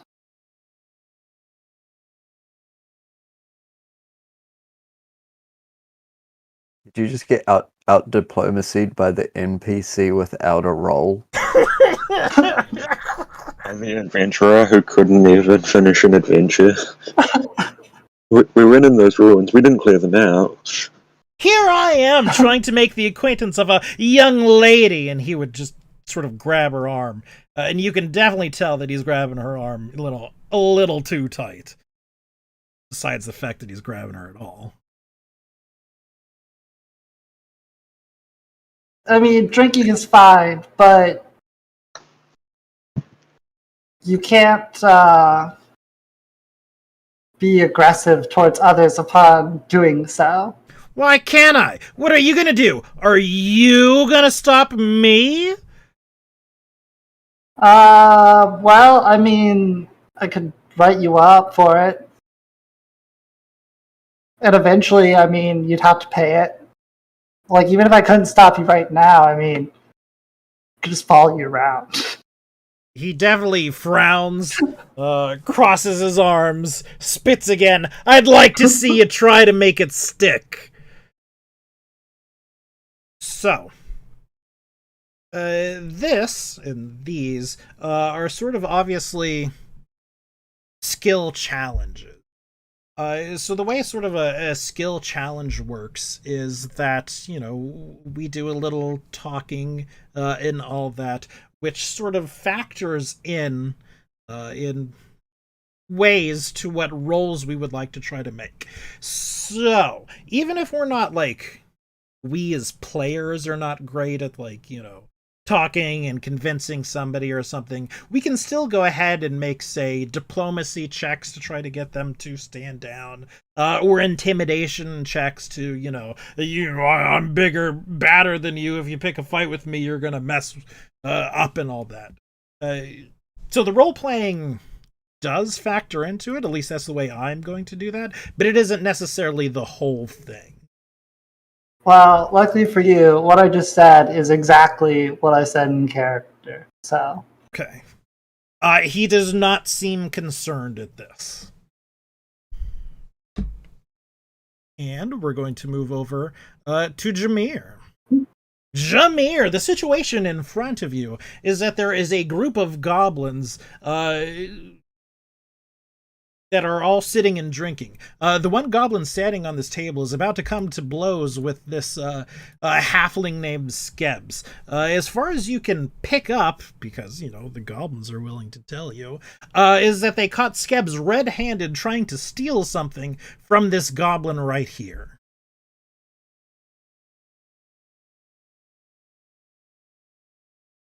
Oh, Skibbs, why'd you gotta do that? What? Why are you stealing off goblins? He looks at you up and down. Hey, what's it matter who I steal from? What's it mean to you? Look, you're a fellow halfling, And these guys, they're filthy goblins, scum of the earth. Who cares about what they're saying? Hey, man, we're all short here. It's all of us shorties against the talls. Yeah, but some of us are people! Hey, man, hey, do you mind if I get up on the table and I join them on the table?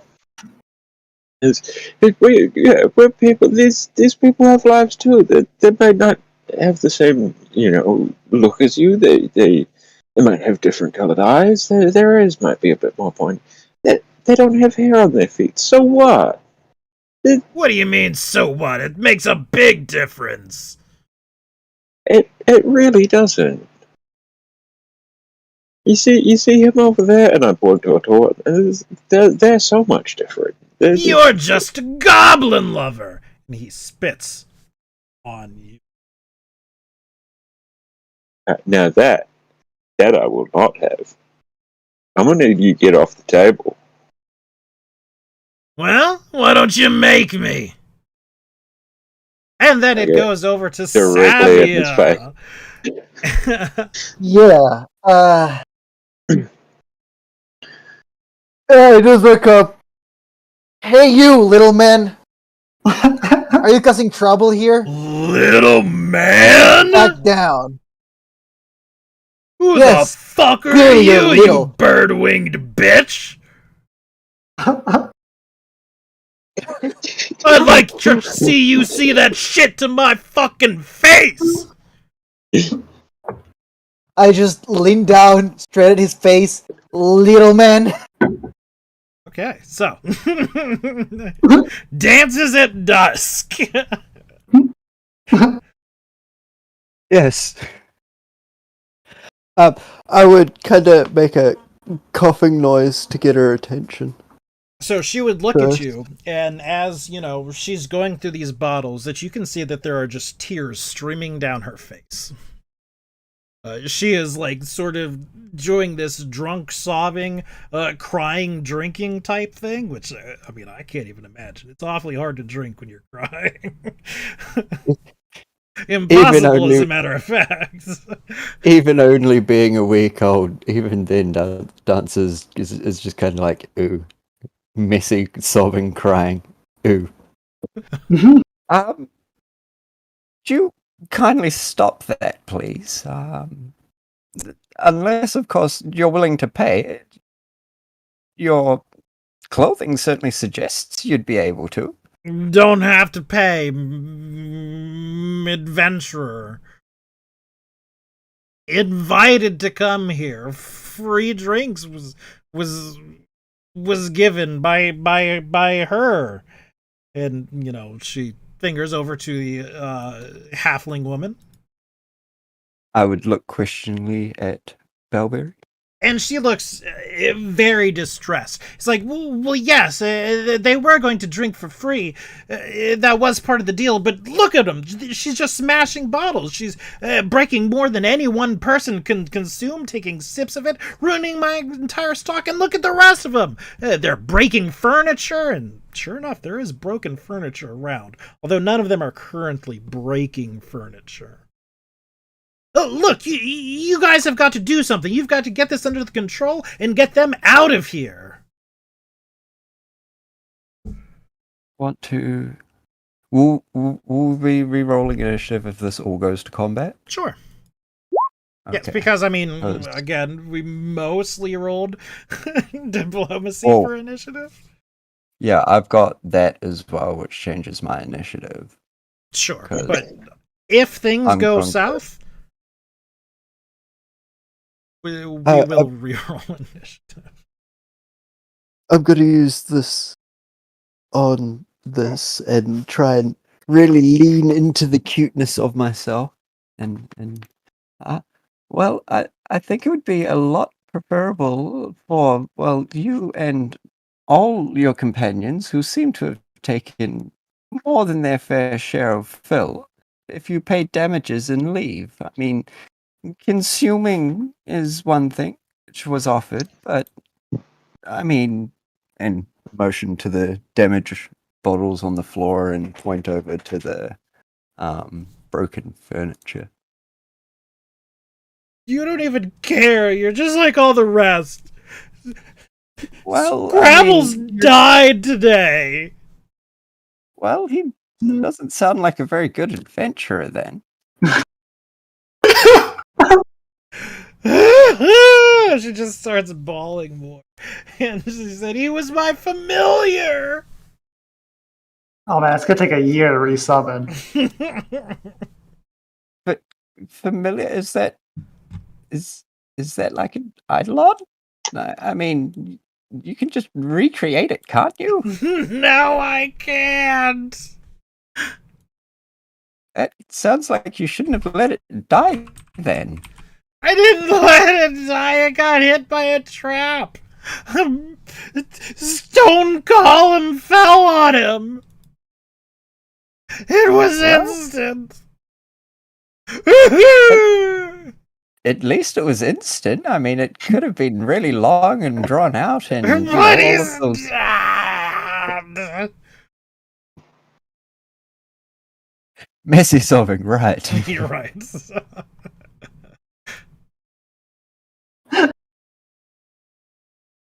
But yeah, I mean, if she's not up for a diplomacy check against it, So you Try can and get it always to make on. the diplomacy check, and at any time you can be like, hey, never I mind. want to make this diplomacy check.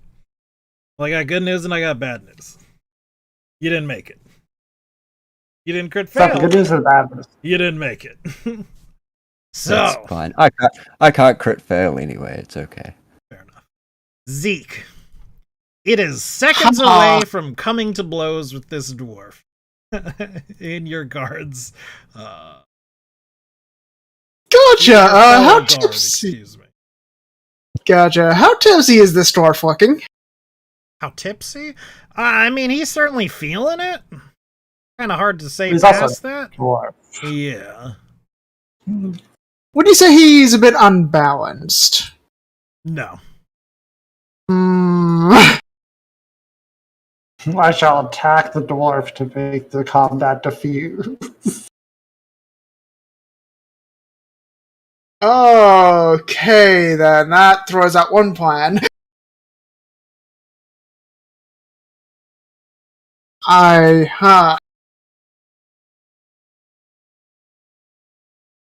Challenge to an arm wrestling competition. And the loser has to leave the bar. Yeah, but if we lose, we're not going to leave. I'll be real honest at this moment, due to the back and forth, he is not interested in an arm wrestling competition. No, not if he rolls a 20 diplomacy. He would need a diplomacy like right now to calm down. Or an intimidation. Intimidation. Okay, how about this? Could I possibly cast Bullhorn and then try intimidation roll? Go ahead and pop the spell. Chances are casting the spell, you know, there's a chance that'll set him off, you know. He's an adventurer. He knows what casting a spell looks like. He may not know what the spell be doing, but he knows You make a there's fair an point. altercation of brewing. For all he knows, it could be a fireball. Yeah. Fireball point blank. I might be crazy enough to do that. That's what he would do. Ever played Crisis Core? That one cutscene. Gotcha. Okay, maybe not the spell, but I think I might try to intimidate the dwarf to focus more on me instead of Savia. Just you just went with flex. Alright. Or not. So, it does not work. He is not intimidated by you. You know, right now his focus tiny is man. Savia right in front of him.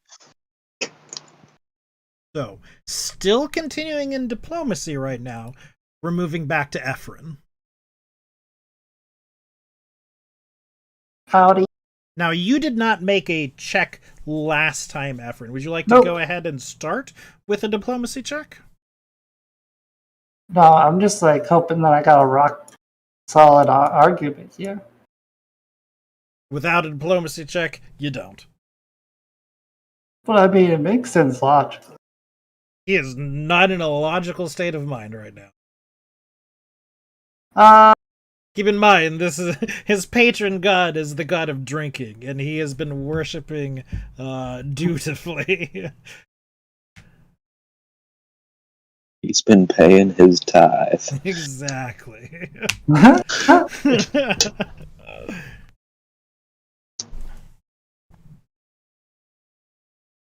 Let me see. Let me flip through my catalog. Okay. I can Arcana. And I also, can. while I'm sort of Athletics. mentioning it, as we're talking to these people, we've squared off with people, does not mean we have to continue talking with these ones.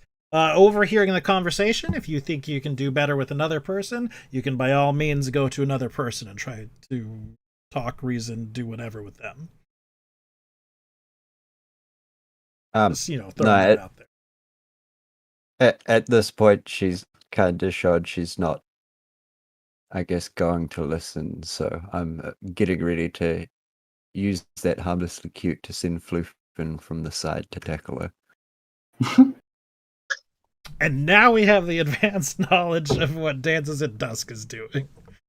Okay. I'm not gonna roll initiative yet for combat. Okay. I am going to. Well, all right. I will ask. Well, I mean, they're still also talking. I'm gonna ask the girl if she's fine with him being here, which I assume the answer is obviously no. Yeah. So okay. So with that, with her saying that I'd rather not be talking, I'm going to instead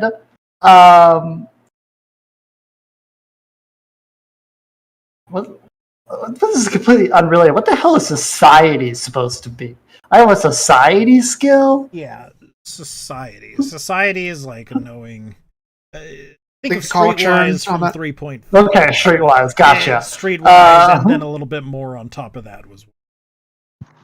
Alright, gotcha. That makes sense. And the problem is I really don't want to do a diplomacy check, because it's not going to be good. You're going to be making a lot of diplomacy checks in this mod. Just a heads up. Well, that's fine. I'm going to fail all of them. Is the thing. So,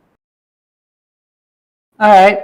Well, then fine. I make a diplomacy, and I state that instead of talking to this girl who doesn't want to talk to you, why don't you talk to, me or someone who wants to hear it?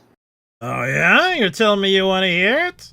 And he would I mean, let sure, go you of went to the a camp. woman. And he would do that sort of thing where, he touches, your elbow a little bit. Maybe we can sit down and we can get a drink in you.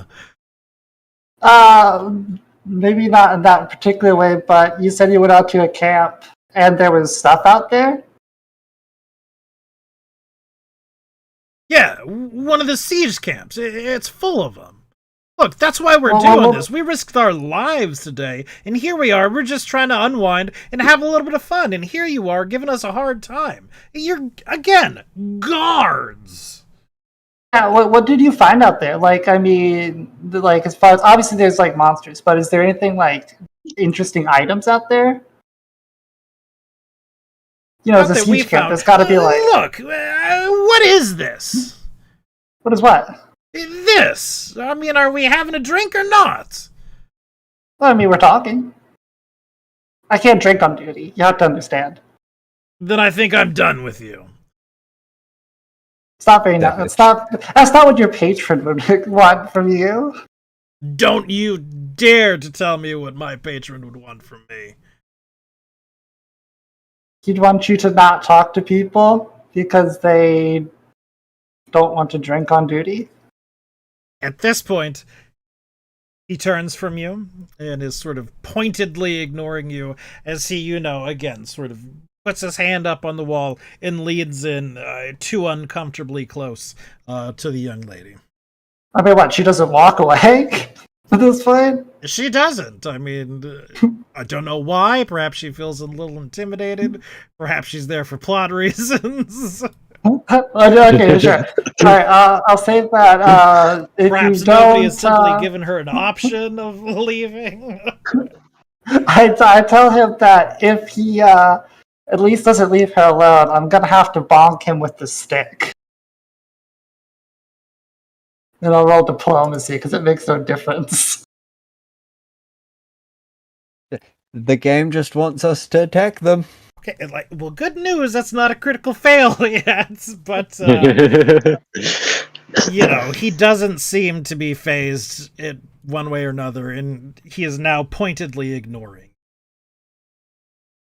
Over to Ymir. Is it Ymir or is it Jamir? It's Jameer. Jamir. I mean, it's really whatever you want to call him. He responds to jinxes too. Well, I see that, and I think Ymir, like the J is a Y. You know what I mean? Ymir. Yeah. But yeah, I would get really close to Skips. I'd get right up in his face. I would say to him, "You're a disgrace to halflings. We're meant to be able to hold our booze off the table. Return the stolen item now." And then roll an intimidation. Oh. A 19. This is a success. You right, fan. You're right. I don't look. I'm not this person. I'm not this guy. And he reaches in and he pulls out a couple of copper. And he, hands it to the dwarf. And I just got. Look, let me just sit down for a minute. I'd come sit with him, and it's like, wait, man, we all have tough days. It happens. We just can't take it out on other people. It was just a rough day in the things, and look at the lot of them. They're all idiots. And he's, obviously talking about his other party members. See, this is what I was trying to mention before. They're all tolls. They're out to give you a bad name. We us smalls, we really gotta stick together. So, moving over to Savia. Yeah. He's much closer to blows than anyone else.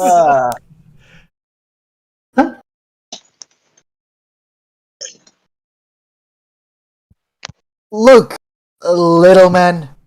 I know you want trouble, and I can certainly give it to you, but trust me, you don't want it with me. I want fucking trouble. Who the fuck do you think you are? Walking around with those fucking wings? You belong in a cage. Oh, fucking wings. Yeah, I could be in a cage and break it down just to hit you. Oh, put your money where your mouth is. I'm gonna punch him. Okay. Yes. So. Wait.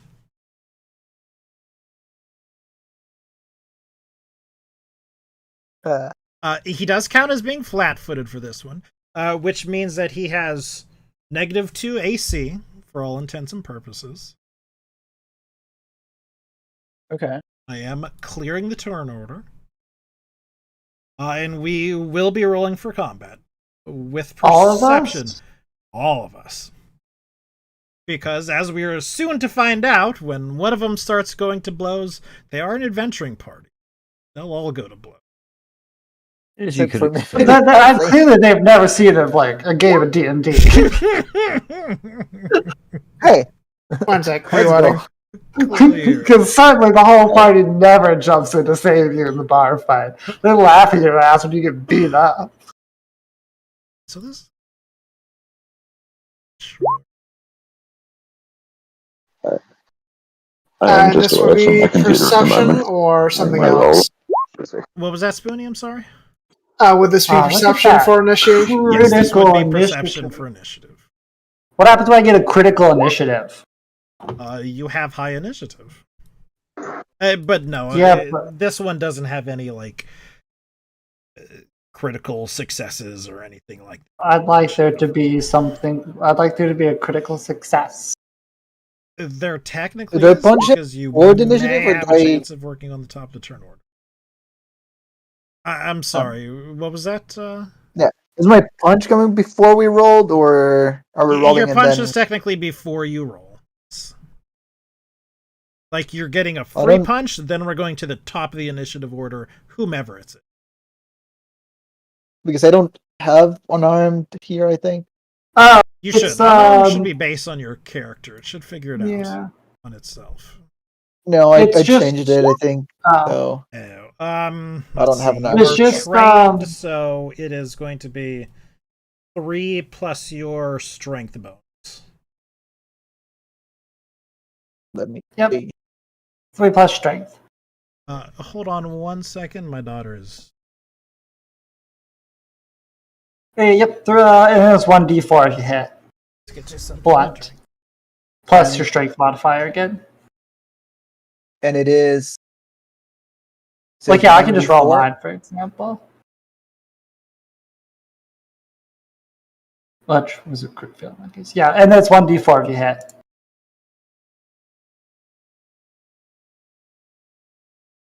I think it rolled to crit, even though I didn't crit. I guess that's just a thing of how this Pathfinder modifier thing works. I think it is an option. I'm gonna turn it off right now. No one can stop me.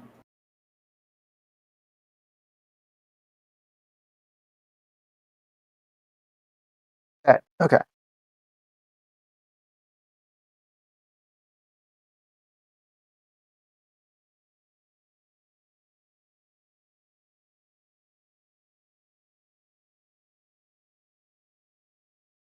I'm gonna get water really quick as well. So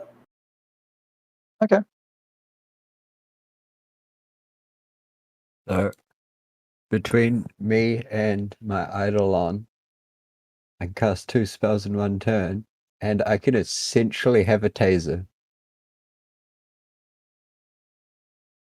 So I can cast Electric Ooh. Arc and Daze.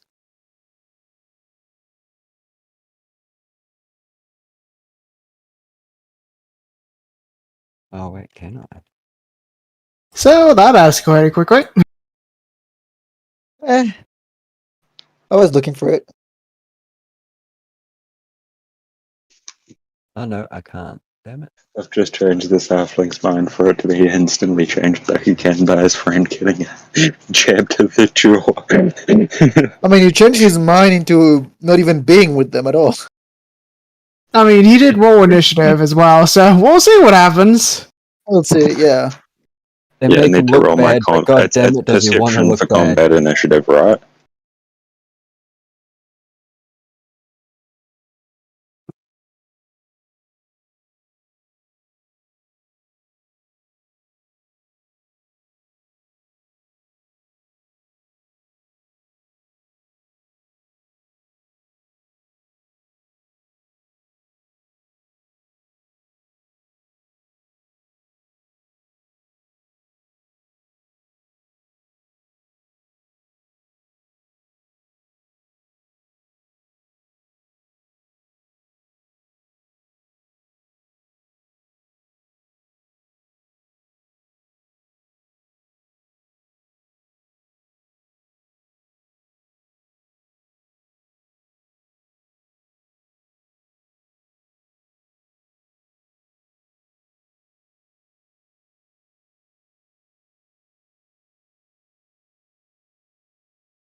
If you guys will just hang with me another couple minutes, like I said, my daughter woke in her sin and Oh, in her just another couple. okay. So.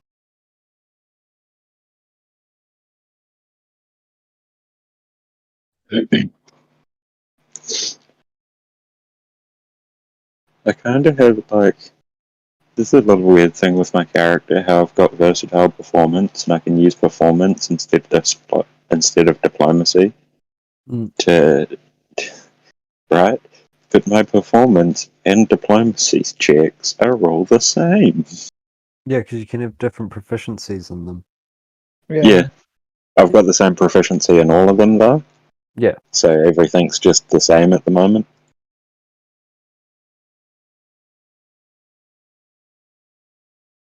I suppose being a bard, my performance will get better. Most likely, or at least you'd hope so. I didn't actually look at later levels to see what happens with the classes. I just looked at. I only really looked at bard level 1. I didn't look at much else. I looked at the rules, a little bit of the rules, but yeah. So do I inflict this check with a pox? Smallpox? Goblin pox. So yeah, smallpox. Smallpox. Goblin puck. It's just Yeah. like it doesn't even do anything. It's just an irritating allergenic rash. Make her think that drinking that much gave her pox. Oh no, I'm just thinking as punishment for breaking all the bottles. Yeah.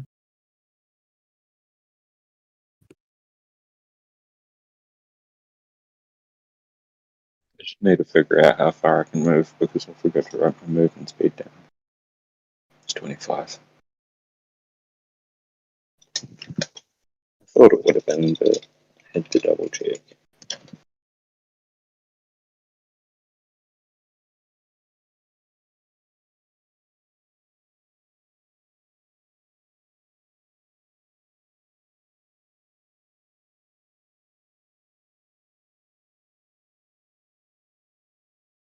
Not be able to grab.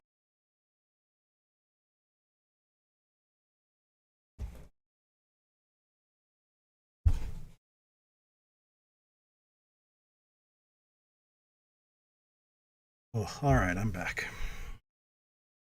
Hi back. I'm back. I'm dead. Roll call. Who else is here? Yep. I am here. Em, are you here? Sergio, are you Hermetic's here? muted. Yeah, I just sat down. I want No, I'm hot not chocolate. here. You're not here. I'll never be here. Can you make hot chocolate with soy milk? Soy boy. Oh, soy girl. Okay, so 22 Sure. certainly hits. Certainly does. Hey, how come this one guy got to go before me? I demand to go first. Because he rolled better than you. We rolled the literal exact same thing. I don't know. Like I know. 23. You know what? That's what your critical success does. Yeah. You get above it. Good. So yes, you know, Savia goes over and hits him, and it's a meaty thud when she hits this dwarf. She catches him full in the mouth. He sort of puts his hand up to his lips. You know, it's a little split. And he goes, "Is that all you got, bitch?" And then we all roll for initiative. And then we all roll for initiative and take our actions. It is very clear that everybody else is starting to draw their weapons, that they're going to be going into combat. Are they drawing Even weapons? Skibbs? They are Wait, drawing their what? weapons. I will tell you that they will be attacking non-lethal. Sure, but they are drawing Even Skibbs? real weapons. Yes, even Skips. Well, no, they're in the middle of like a heartfelt conversation now, like trying to stab fucker. Stab in the toes. You're not entirely sure who he's going to be attacking, but he's definitely drawing. Okay. I assume I'm up now? Yes, you are. Is shifting a thing in this game? Yes, for one Pathfinder. action, you can take a step It does the same thing. Okay. And remember, you have 3 actions on your turn. Yep. I do know the general, just the action Gotcha. economy. I assume drawing a weapon is an action as well. I certainly Correct? believe so. Let me look real quick. Yeah, It's almost gotta be. Yeah. Yeah, there's a quick draw So- feat, so I'm sure that it's a. Okay, sounds right. Okay, I take a step back, if you will. I reach for my halberd on my back. And when I go to hit him, which I am, instead of hitting him with like the bladed side, I hit him with like the back of it, which is basically like a couple like prongs and all that, with the intent to grapple him, because I can grapple with my weapon. So are you hitting normally or are you hitting non-lethally? I have a physical option to grapple with my weapon. So you are just grappling. I see. I'm just grappling Like him, it's yes. not a okay. So Like, let's it's pull up the the feat grapple as the rules inventor. real quick. Yeah. You will have to look over because I actually don't have them off the top of my head either.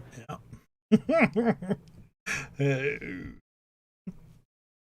makes sense that the second action is the one we don't exactly know how to do. Yeah. Here we go. Let's see. Grapple. My stuff's running. Athletics.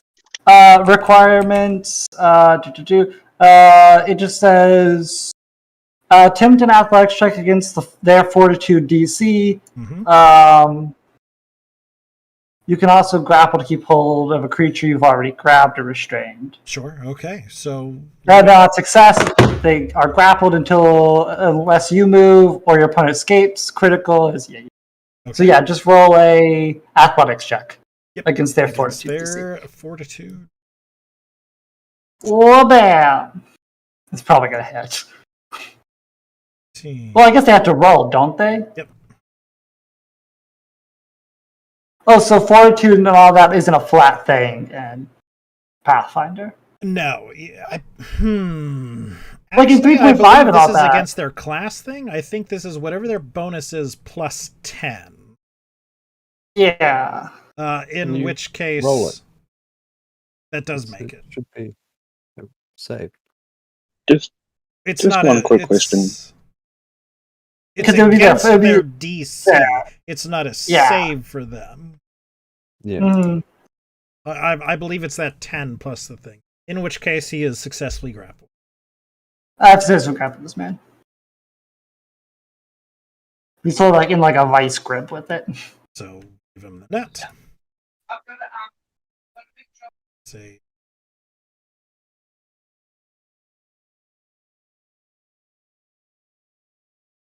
Wouldn't she Is need that to one be action or next 2 door? actions? That grapple's one action. But I took a step back, I drew my weapon, and then I grappled him. Fair enough. So I'm out. That is my turn. What was that, Gypsy? Wouldn't she need to be next to him to grapple him? No, she has a Well, I have a reach weapon. which grapples okay. from reach. So to quickly explain, just for all of you guys right now, You've got to as the manage it. inventor, you have your invention or whatever it's called, innovation, which basically is my weapon, my halberd. Yeah. So I can apply one feat to it, and the feat that I picked is that I can grapple and trip people with my weapon. That's cool. So that's why I'm able to grab him. and all that. But So you basically have a man catcher. yeah. Yeah. Or the man hold on tripper, with a net. depending on what I use it for. Okay, Yeah. so in order for him to escape, it is an action. He is making an unarmed attack against the DC of the fact, which is going to be the athletics, which is going to be 10, which is plus whatever your athletics bonus is. Plus 3 then. So 13. 13 is what he's trying to beat, yeah.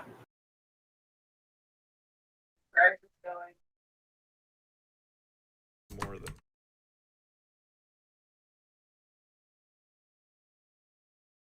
Fails. I Take that. believe he can continue making them for as long as he has action. He succeeds.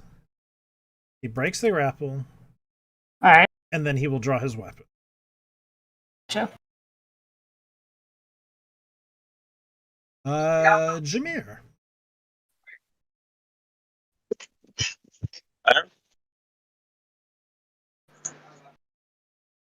I'm gonna look at Skibbs.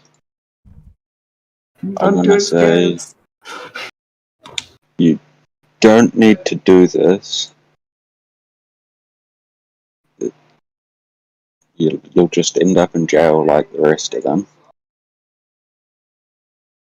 And then I will draw my weapon, but not at him. I'll draw my weapon and start looking over this way and start walking. Okay. Wait, moving's an action, right? Yes. So one action gives you your full movement Mhm. speed, which would probably be 30, unless halflings have 25. So base It's movement speed 25. in Pathfinder is 25. Mine's 30. Pretty sure. It's like a human? Let me double check that. I'm pretty sure it was 30, Pretty wasn't sure. it? Uh, And I will draw my regardless, keep weapon, going. make a move action. I'll your speed walk is over 25. here. Oh, you're right. It is 25. So moving Fair on enough. top of one of the Extra. tables is going to be difficult terrain, so it's the movement, Oh. I believe. Okay. Yeah, I forgot that there are tables right there.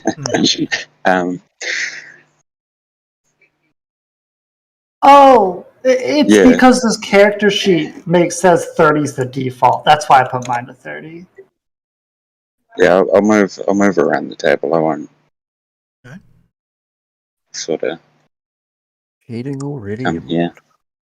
Mm-hmm. And I'm hoping he doesn't attack me as I'm walking away, but I've tried to convince him not Stabs to. it. He does not And then- stab you. I mean, to be fair, I think attack of opportunity isn't a default thing in Pathfinder, so I'm pretty sure it's a reaction. Yeah, It is, but I think it's not only for everybody fighters. has it. Only like fighters get it base, I believe. Everybody else has to take it as a feat. Oh, okay. what's I think it? even fighters have to take it as a feat. It's like I think What that's a is it? starting bonus feat. feats, yeah.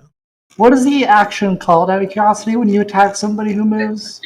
It was actually attack of opportunity. Attack of opportunity, it's still called. Ah, Many look monsters it up. will have it under different names, but it's the same. All right, so that's one movement.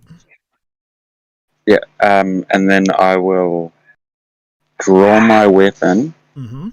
It's two actions. and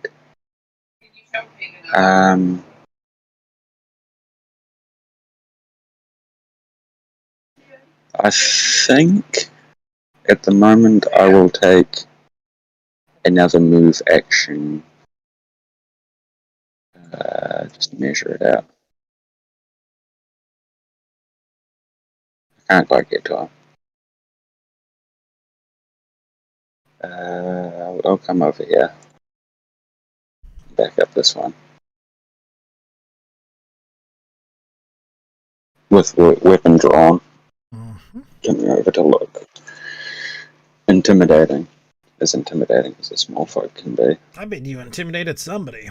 All right, Bolar. He will. One action to draw his weapon. Bring it on. He will. One action to attack you, Savia. He is attacking non-lethally, so he does get a -2 to hit on this one. Hey, missus. Okay, and now I have to check the rule on swoop. I think he gets a plus when he attacks someone else. I believe that's With what the it is same- too. yeah. This one. They checked it up when I was trying to get a gun X or whatever. And so Yeah. he will Getting attack obliterated. Zeke non-lethally sweeping. So he actually gets a minus. That would be a miss. Unless he I gets a didn't positive. roll anything. He gets a gets a Maybe just a plus straight 1 roll. to this one. Still a Okay. and those are his actions. Savia. Oh no, because he was attacking non-lethally. He got a -1 to that. It is your. Okay. So, on my turn, I am just going to, after punching him, I just unfurl my wings, which now everyone notices Savia, like, one of her wings is, she's missing half of one of her wings. Mm-hmm. I did forget to say this, but let's just go with it, as she didn't have it unfurled out. And I'm just going to go ahead, like, just try and be imposing on him, and just put both of my hands on him and try and push him down, like kind of grappling him first. Okay, so you want to try to grapple him. Yeah. Okay. That would be That is athletics versus the fort save. okay. Which again is 10 plus his fort. Which still makes it. He is grappled. That does not push him down, but again, he is grappled. Yeah. And what are rules on trying to pin him down against the floor or something? So there's a trip maneuver. Okay. And you gotta give me a second to look at Yeah. Trip. Trip is just a normal action. Actually, yeah. Have at least one hand free. Your target can't be more than one size larger than you. Try to knock your opponent to the ground. Attempt the athletics check against their reflex DC. Okay. So if I can grapple him and like have him be tripped. Yes. Both. I mean, I believe Okay. you still count as having a hand free. You don't have a weapon. No. Pretty sure you do. Grapple. I I can grapple him with one hand, I think. I think you can. I Grapple believe it does say says have if a you Because have it one just free says hand. have a free hand, so it implies you can do it with. Yeah. Another athletic. Oh, That no. does not. Yeah. That's 2 actions. How many actions do we get? 3. 3. Just So 3. you can do it I'm again. gonna attempt it again. Yeah. Okay. 18. That does make it. So you grab him, you sort of sweep the legs right out on him from under him, and he does go prone. And I'm grappling him still, right? Yes. Oh yeah, he's there. Just getting him to stay there. Scabs will draw his weapon.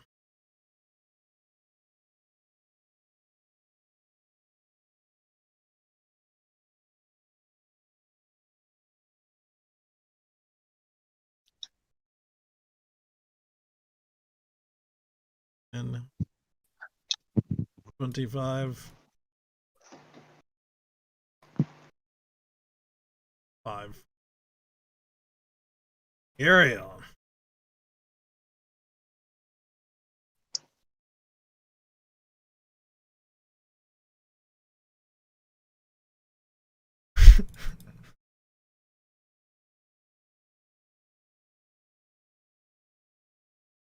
Muriel will cast Grease. Leave centered right around you. It is 4 contiguous hexes. So on 1, 2, 3, 4.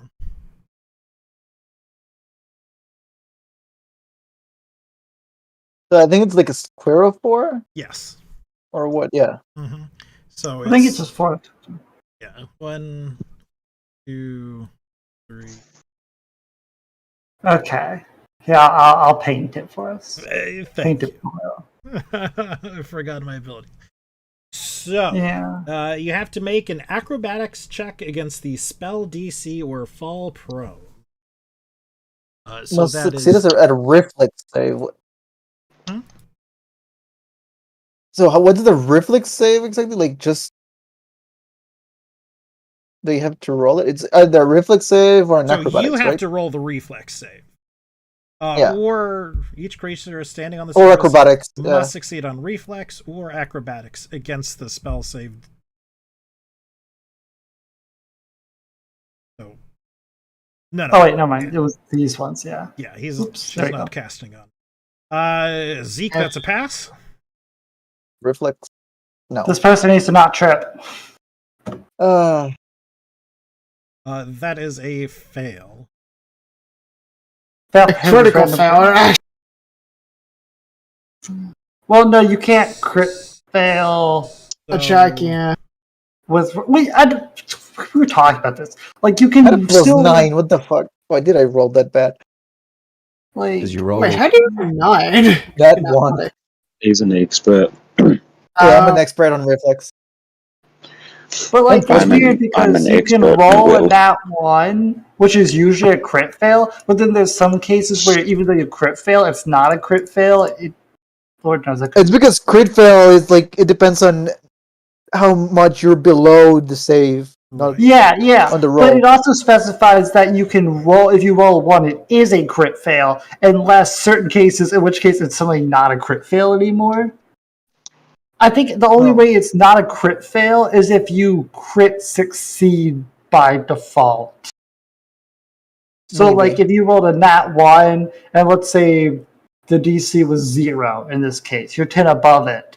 So you would still pass even though you crit fail. I think that is how it works.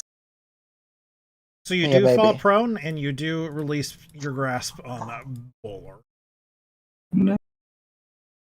But he's still tripped. He is still tripped. Yes.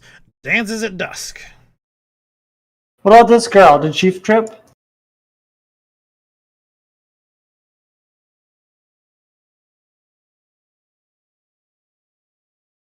Whereas eating on Muriel. She trips. Good. I can write these people up. They just hurt that civilian. I'm on the right. I'm gonna keep a list down of every altercation we have. This is actually a spell. I duration. think it's at a minute. No, one action spell. Things run. Oh, those are running slow. Now maybe you should get a better. The archives are running computer. slow. Roll 20 is running fine. Sure. Making excuses. It's 2 actions. It's not.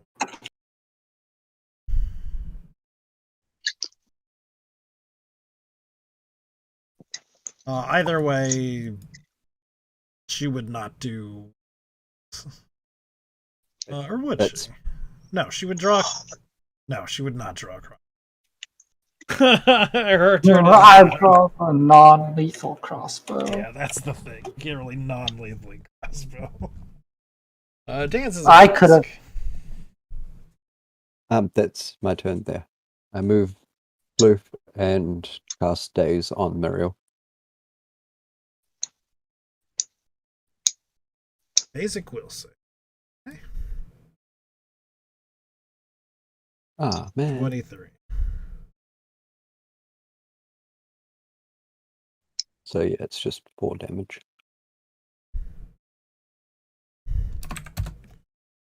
Zeke. Gotcha. Okay. Trying to think. I will try to grapple. Nah. Question: is the dwarf wearing metal armor? Heat metal. He is wearing studded leather. Okay, that changes some things.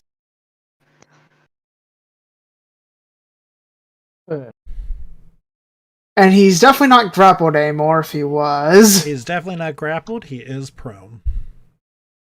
He's prone. Because I crit failed. Oh, you crit failed. Oh no. Well, I think your falling prone would have broken the. Does it? Yeah. But I'm in. Fine. Sorry, just trying to think now.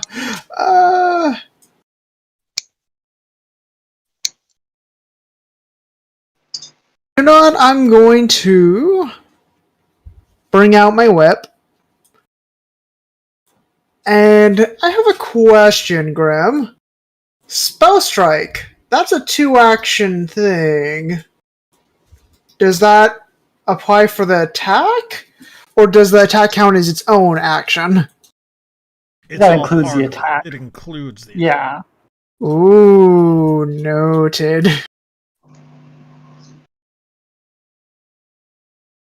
Gotcha. So let me do a spell strike on. Should be also noted, spell strike, not likely to be a non-lethal attack. Probably not. Unless you spell strike with your nightstick. Well, regardless of whether it's with the nightstick or not, It's still a spell. right, if, he then combusts into flames, that's gonna, Sure, but I mean, like, if it's like with a spell, part like of a it could sleep be spell non-lethal, or something, but the spell yeah. part wouldn't be. Well, if it's like a sleep spell or something, maybe he can like slap sleep into it or something. I definitely don't have a sleep spell. Oh, then yeah. It has to be a targeted spell. Yes. What if, let's say, you cast magic weapon on a non-lethal weapon? Would that take the non-lethal away? No, it would still If be you They fine. were just talking about. Okay. Okay. So. I think. One sec. I gotta check if this has damage because I might have missed it. Mhm. Because I'm thinking of Tanglefoot, but I'm not sure if that has attack damage on it. I don't think it does. It does not. No, it doesn't. Okay, we're good. So I think I'll spell strike with that with my whip. Okay.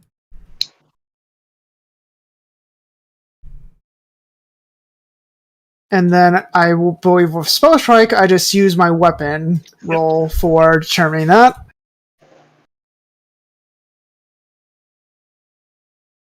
So 16 hits. Would that be just a success? It's just a success. Yep. Gotcha. So he takes Okay. 7 non-lethal. So non-lethal, and then he has minus 10 movement. Yes. Okay. And I'll set my cantrip to its final use for the day.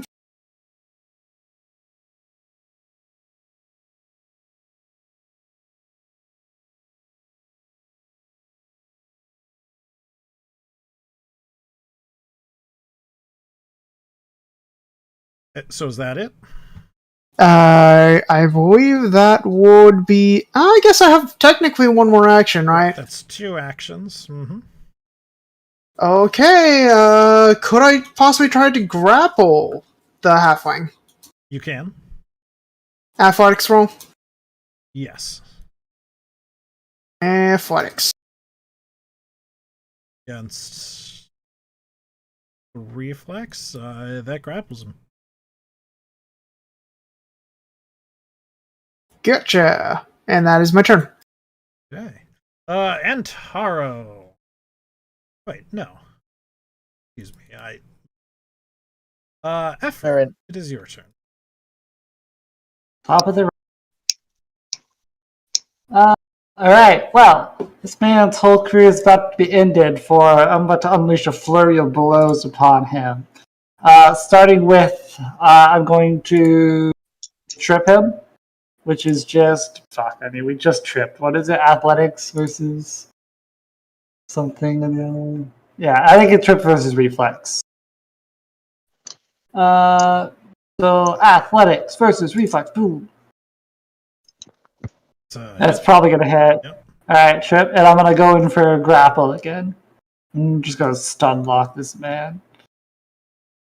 Which is another athletics, I believe. Okay, that's definitely... What even happens on crit fail? Something actually happens. Apple crit. Yeah, let me look it up. If you already had him, they break free, which I didn't. Your target can either grab you. He can't because I'm not next to him. As if it succeeded. Well, let me read exactly what it says.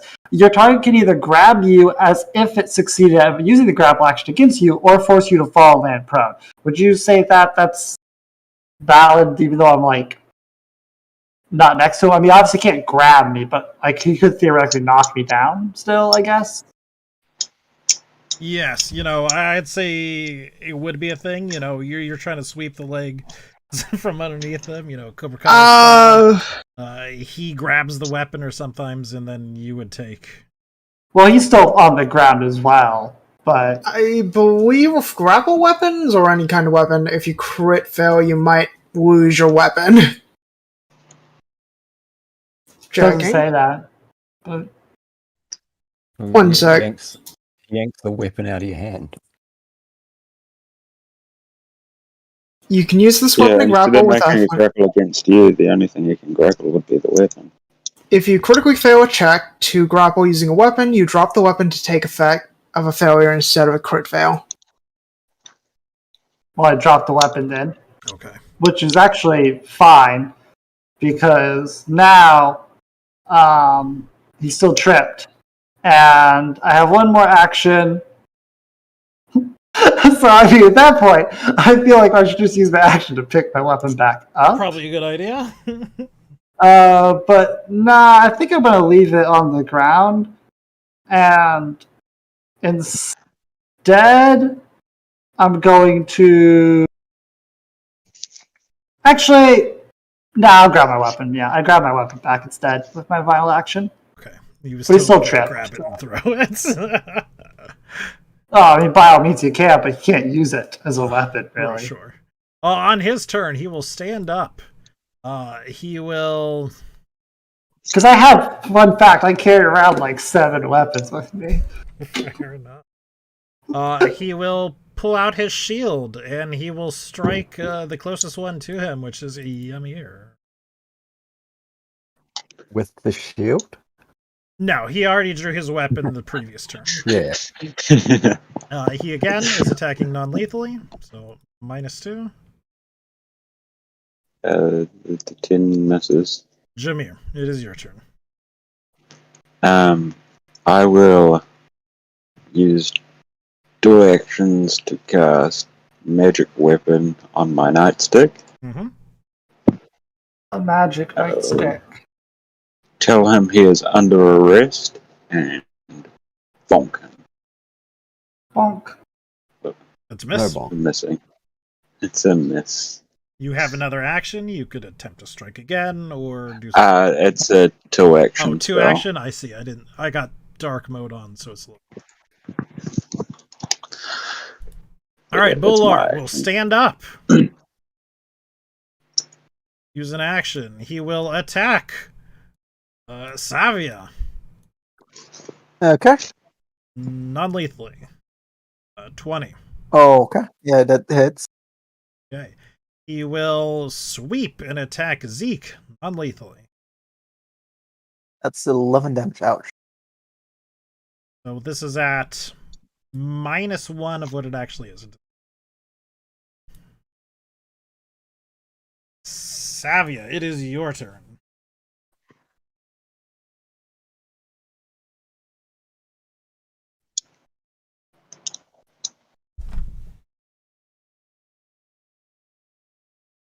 That was a hit and a half.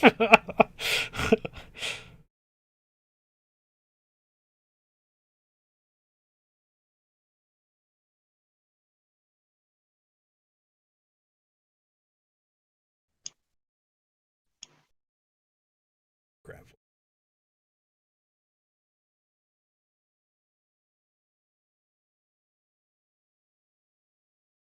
Savia, your turn.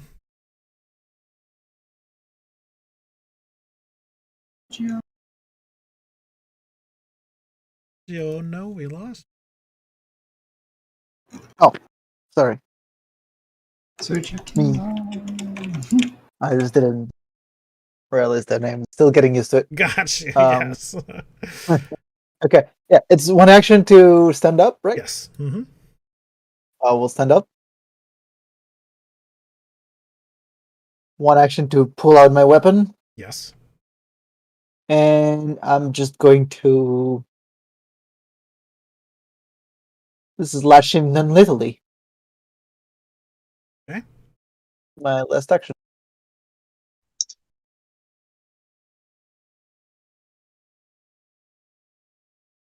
Hmm. So non-lethally gives it -2. It's 14. It does not hit. No, yes it does. Oh, all right. Oh, yeah, bowler. Then yeah, that's 12 slashing. What's up, kiddo?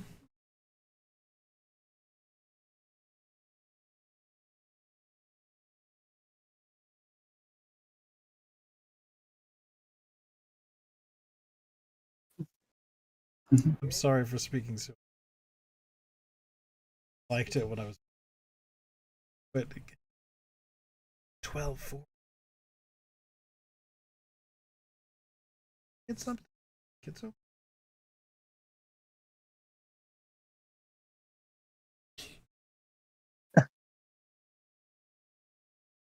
Go get something to drink. Careful. Sorry.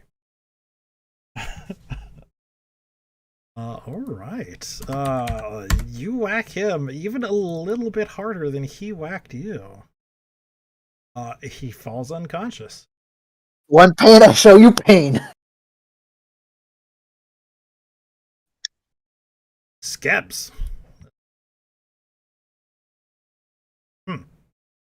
Skebs will stand. I believe he can still do that. Good question. Restrained, right? Yes. To the index. Grapple. Gosh. So hard learning a new system. Let's see. Yeah. You're immobilized and flat-footed. If you attempt to manipulate action, you must succeed at a C5 or it's lost. Okay, good.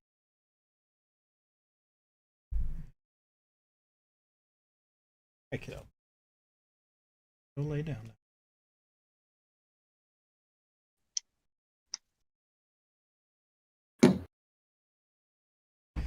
Yes, there's nothing keeping him from standing up.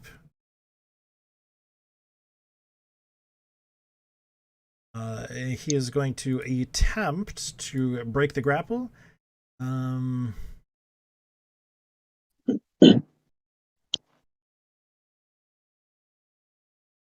acrobatics, I believe, against.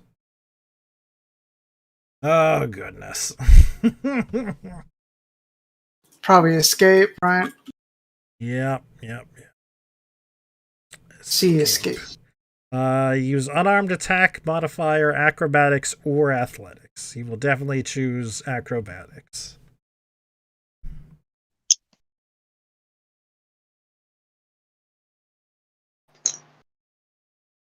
It is against your athletics DC. He will try it again. It counts as like an attack, I believe. It has the attack modifier. So this is actually at a -5. That actually, where do I see the athletics? So it would be 10 plus your athletics modifier. Yeah, that's definitely a pass. He gets out. Okay, he gets out. However, that's all his turns. Muriel. Seeing Bolar go down, she surrenders. Actually, they're all supposed to surrender, reading the thing, when one of them goes down. So they do. They take their weapons, they throw them onto the ground. The hands up, the jig is up, Bolar is down, he has been knocked unconscious. What do next? I'm going to Hand him. cuff him. Do you have Yeah, I was Howard? going to do that. I was going to handcuff Handcuffs, yes. Bowler. I don't think I bought handcuffs, but at least I have. handcuffs are rope. expensive, yeah. So you Yeah. Three silver pieces. I thought manacles good were the same as poor, so I didn't like they cost the same. No, good ones are like pretty pricey. Weren't there like? Let's see, right? Checked. I think there were the. So their weapons. Simple mannequins or manacles are 3 gold. Poor manacles are 3 silver. So Yeah, very there rich were- when he has fairly poor. large. or some. Oh, it's the simple ones that are a little bit better than poor, and there's 3 gold. Yeah. I mean, 3 gold is a lot of money. Yeah, it's a lot.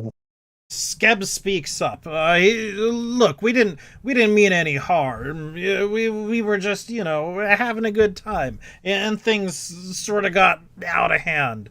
What sort of happens next? And at this point, this is where the thing comes in, where you have a couple of options, because there's no real set what you do with criminals who break the law. You give us all your money. Yeah, that's exactly it. You can take them into jail. You can take their weapons, armor, gold, which is what the thing is.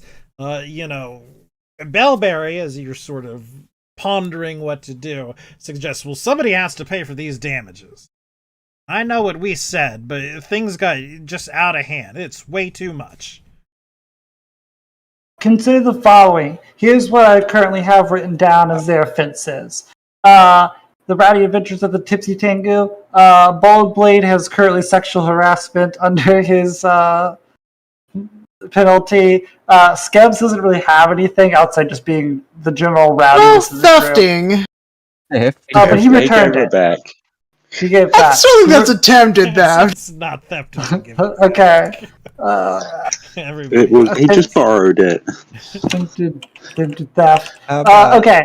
Greyleaf How have about- attacking innocent bystanders, and they all have destruction of property and assaulting Edgewatch officers. Bowler is just attacking. Because we've only got one set of manacles, and I doubt anyone's particularly versed in, like cuffs and stuff made out of rope. Why don't we just take their money to pay damages, and then take their weapons for the assault charge, So and then that we is can sell the weapons another for our pay?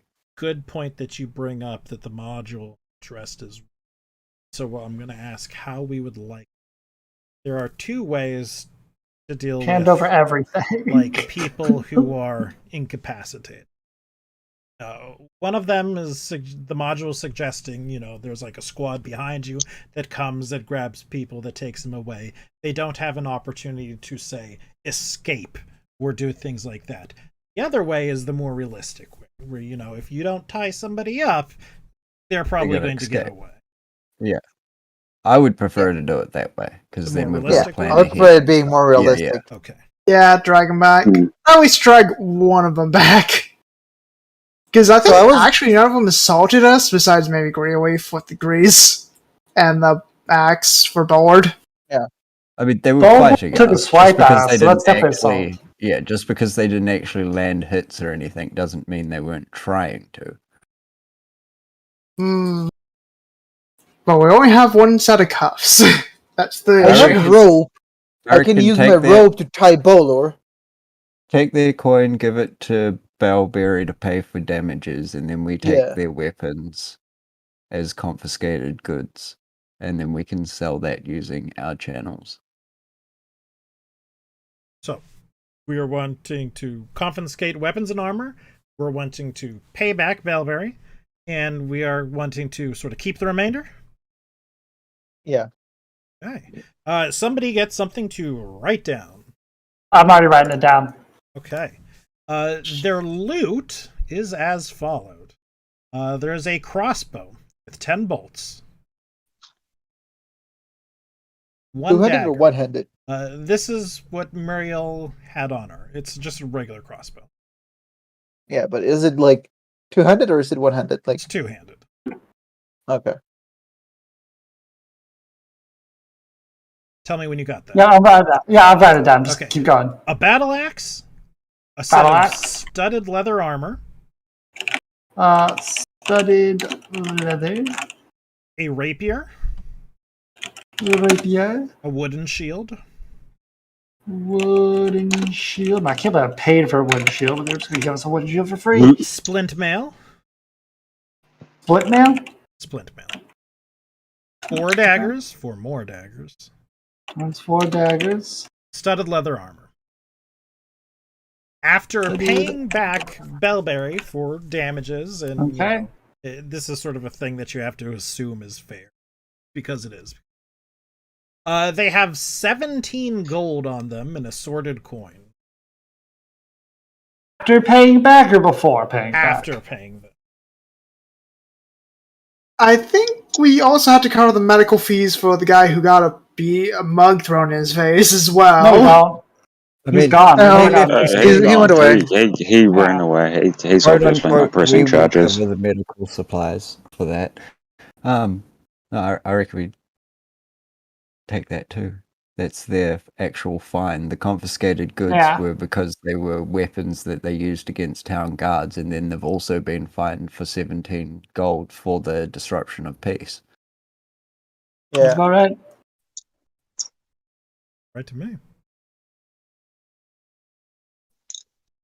They're adventurers without gear. They have to find out how to get back And Assuming no money, actually. money. They have to find a way to make money to It's buy possible that they equipment had to go money adventuring. elsewhere other than being on them. But yeah. Yeah. Also, whoever got really, really messed up, take a heal. I don't. Oh wait, yes. I did Savvy. get like, yeah. so there's That's 3 heal, right? Okay. XP. Oh well, I can just Surprisingly. What? because I can just use it as a 3rd level. So anyone who's hurt, take 8 HP. Oh, 8H.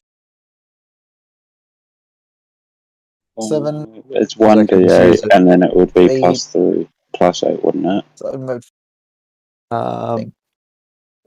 Oh yeah, so it's the 3 plus 8, 11, and that's everyone in 30 feet. I mean, I 3 didn't plus get 8. hit, but That is really broken for a 1st level spell.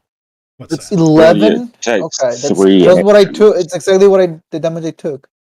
So That's all good. In D&D, you can only cast 1 1st level heal spell, and it doesn't affect everything within 30 feet. Everything within Wow. 30 feet? Yeah, you disperse positive energy in a 30-foot emanation. This targets all living and undead creatures in the burst. I Is guess that it 'cause of- targets all of them. So even enemies. Yeah, I guess that's the thing. Mhm. Yeah, And it's 3 but I mean, actions. yeah, but at the end of combat like this, it's just poof, and everyone's healed. Is that 3 actions? Yeah. Because isn't it 1 It is action? 3 No, one action is just the normal roll. 2 actions is you increase it by 8 HP, and then 3 actions is the Oh, yeah, I see at the bottom. Gotcha. Now, I believe you do not get the 2 action when you use the 3. So it's just the Oh, normal really? heal.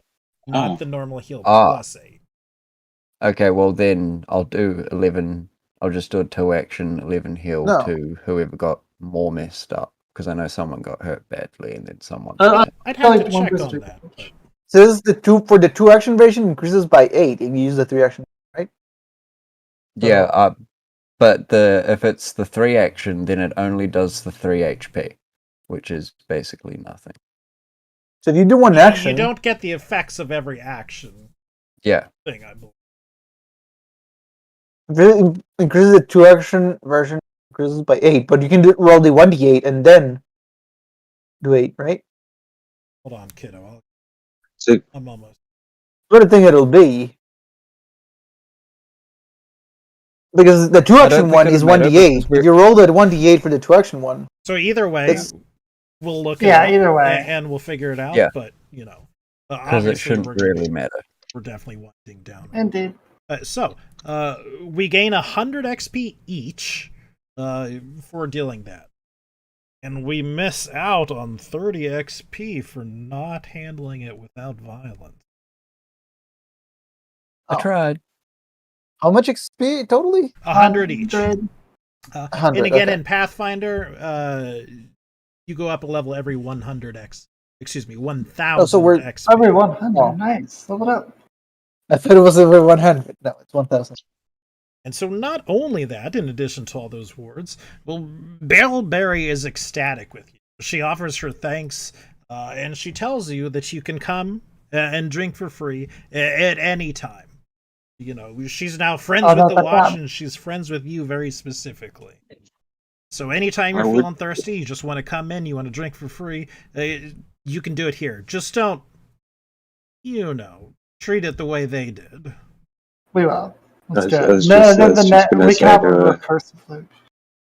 I was going to say to her, thank you very much, but that sounds like something you should really stop offering. That's a good point. At And least just not- gesture not- broadly to Not to just everything. anyone. Still do it to us exemplary guards. So we're gonna go ahead and end the session Yeah. here because it's like 1. We'll do our Yeah. debriefing with Lieutenant Lavaris and all that next session. But I have a Grim, pretty give good one. give me a sheet really quick before I forget, like a piece of paper, so I can note down the items we get and all that Sure. for everyone else to see as well. Yeah. Just throw it in the characters tab. Yep, I'll give everybody a handout. How many And of I'll us edit are it. there? Okay. Because we need to split the gold too. Yeah, we'll worry about that next time. But yeah, I had a good time with this session. Yes. Yeah, it was Yeah. pretty fun. Combat's This a is little cool. bit It's a new. slower It's weird to Yeah. learn it, while but we're yeah. figuring things out, at least. Yeah. As we get more familiar with it, and we don't have to look something up a single time. I feel like should it's go gonna a lot be smoother. I feel it's going to be a lot slower in general anyway. Possible. But it'll be it'll be Because- faster than it is currently once we get used to it. Yeah. I can't wait for Skibbs to join I the think, Edgewatch. I think at lower levels it's slower, but like it might be about the same at higher levels because you get The fewer Same attack amount of actions actions, you're doing essentially. as well, the slower it'll. Not that Yeah. should be speeding you up necessarily, but something to keep. But yeah, Oh. I had a great time. I hope all my players had a good time, and I hope that anybody who's been watching also had a great. Actually, keep track of that. Engage with your listeners. yeah. Should. Somebody said something earlier. I don't believe it was English. I don't know if it was intended. Could have been spam. Not entirely sure. Either way. I don't know. If Thanks you're out for there, the person who can't speak English, give us a call. I hope all of you, listeners, watchers, players, have a great day. And peace out. Bye-bye. Bye. Bye now. I mean, in the future.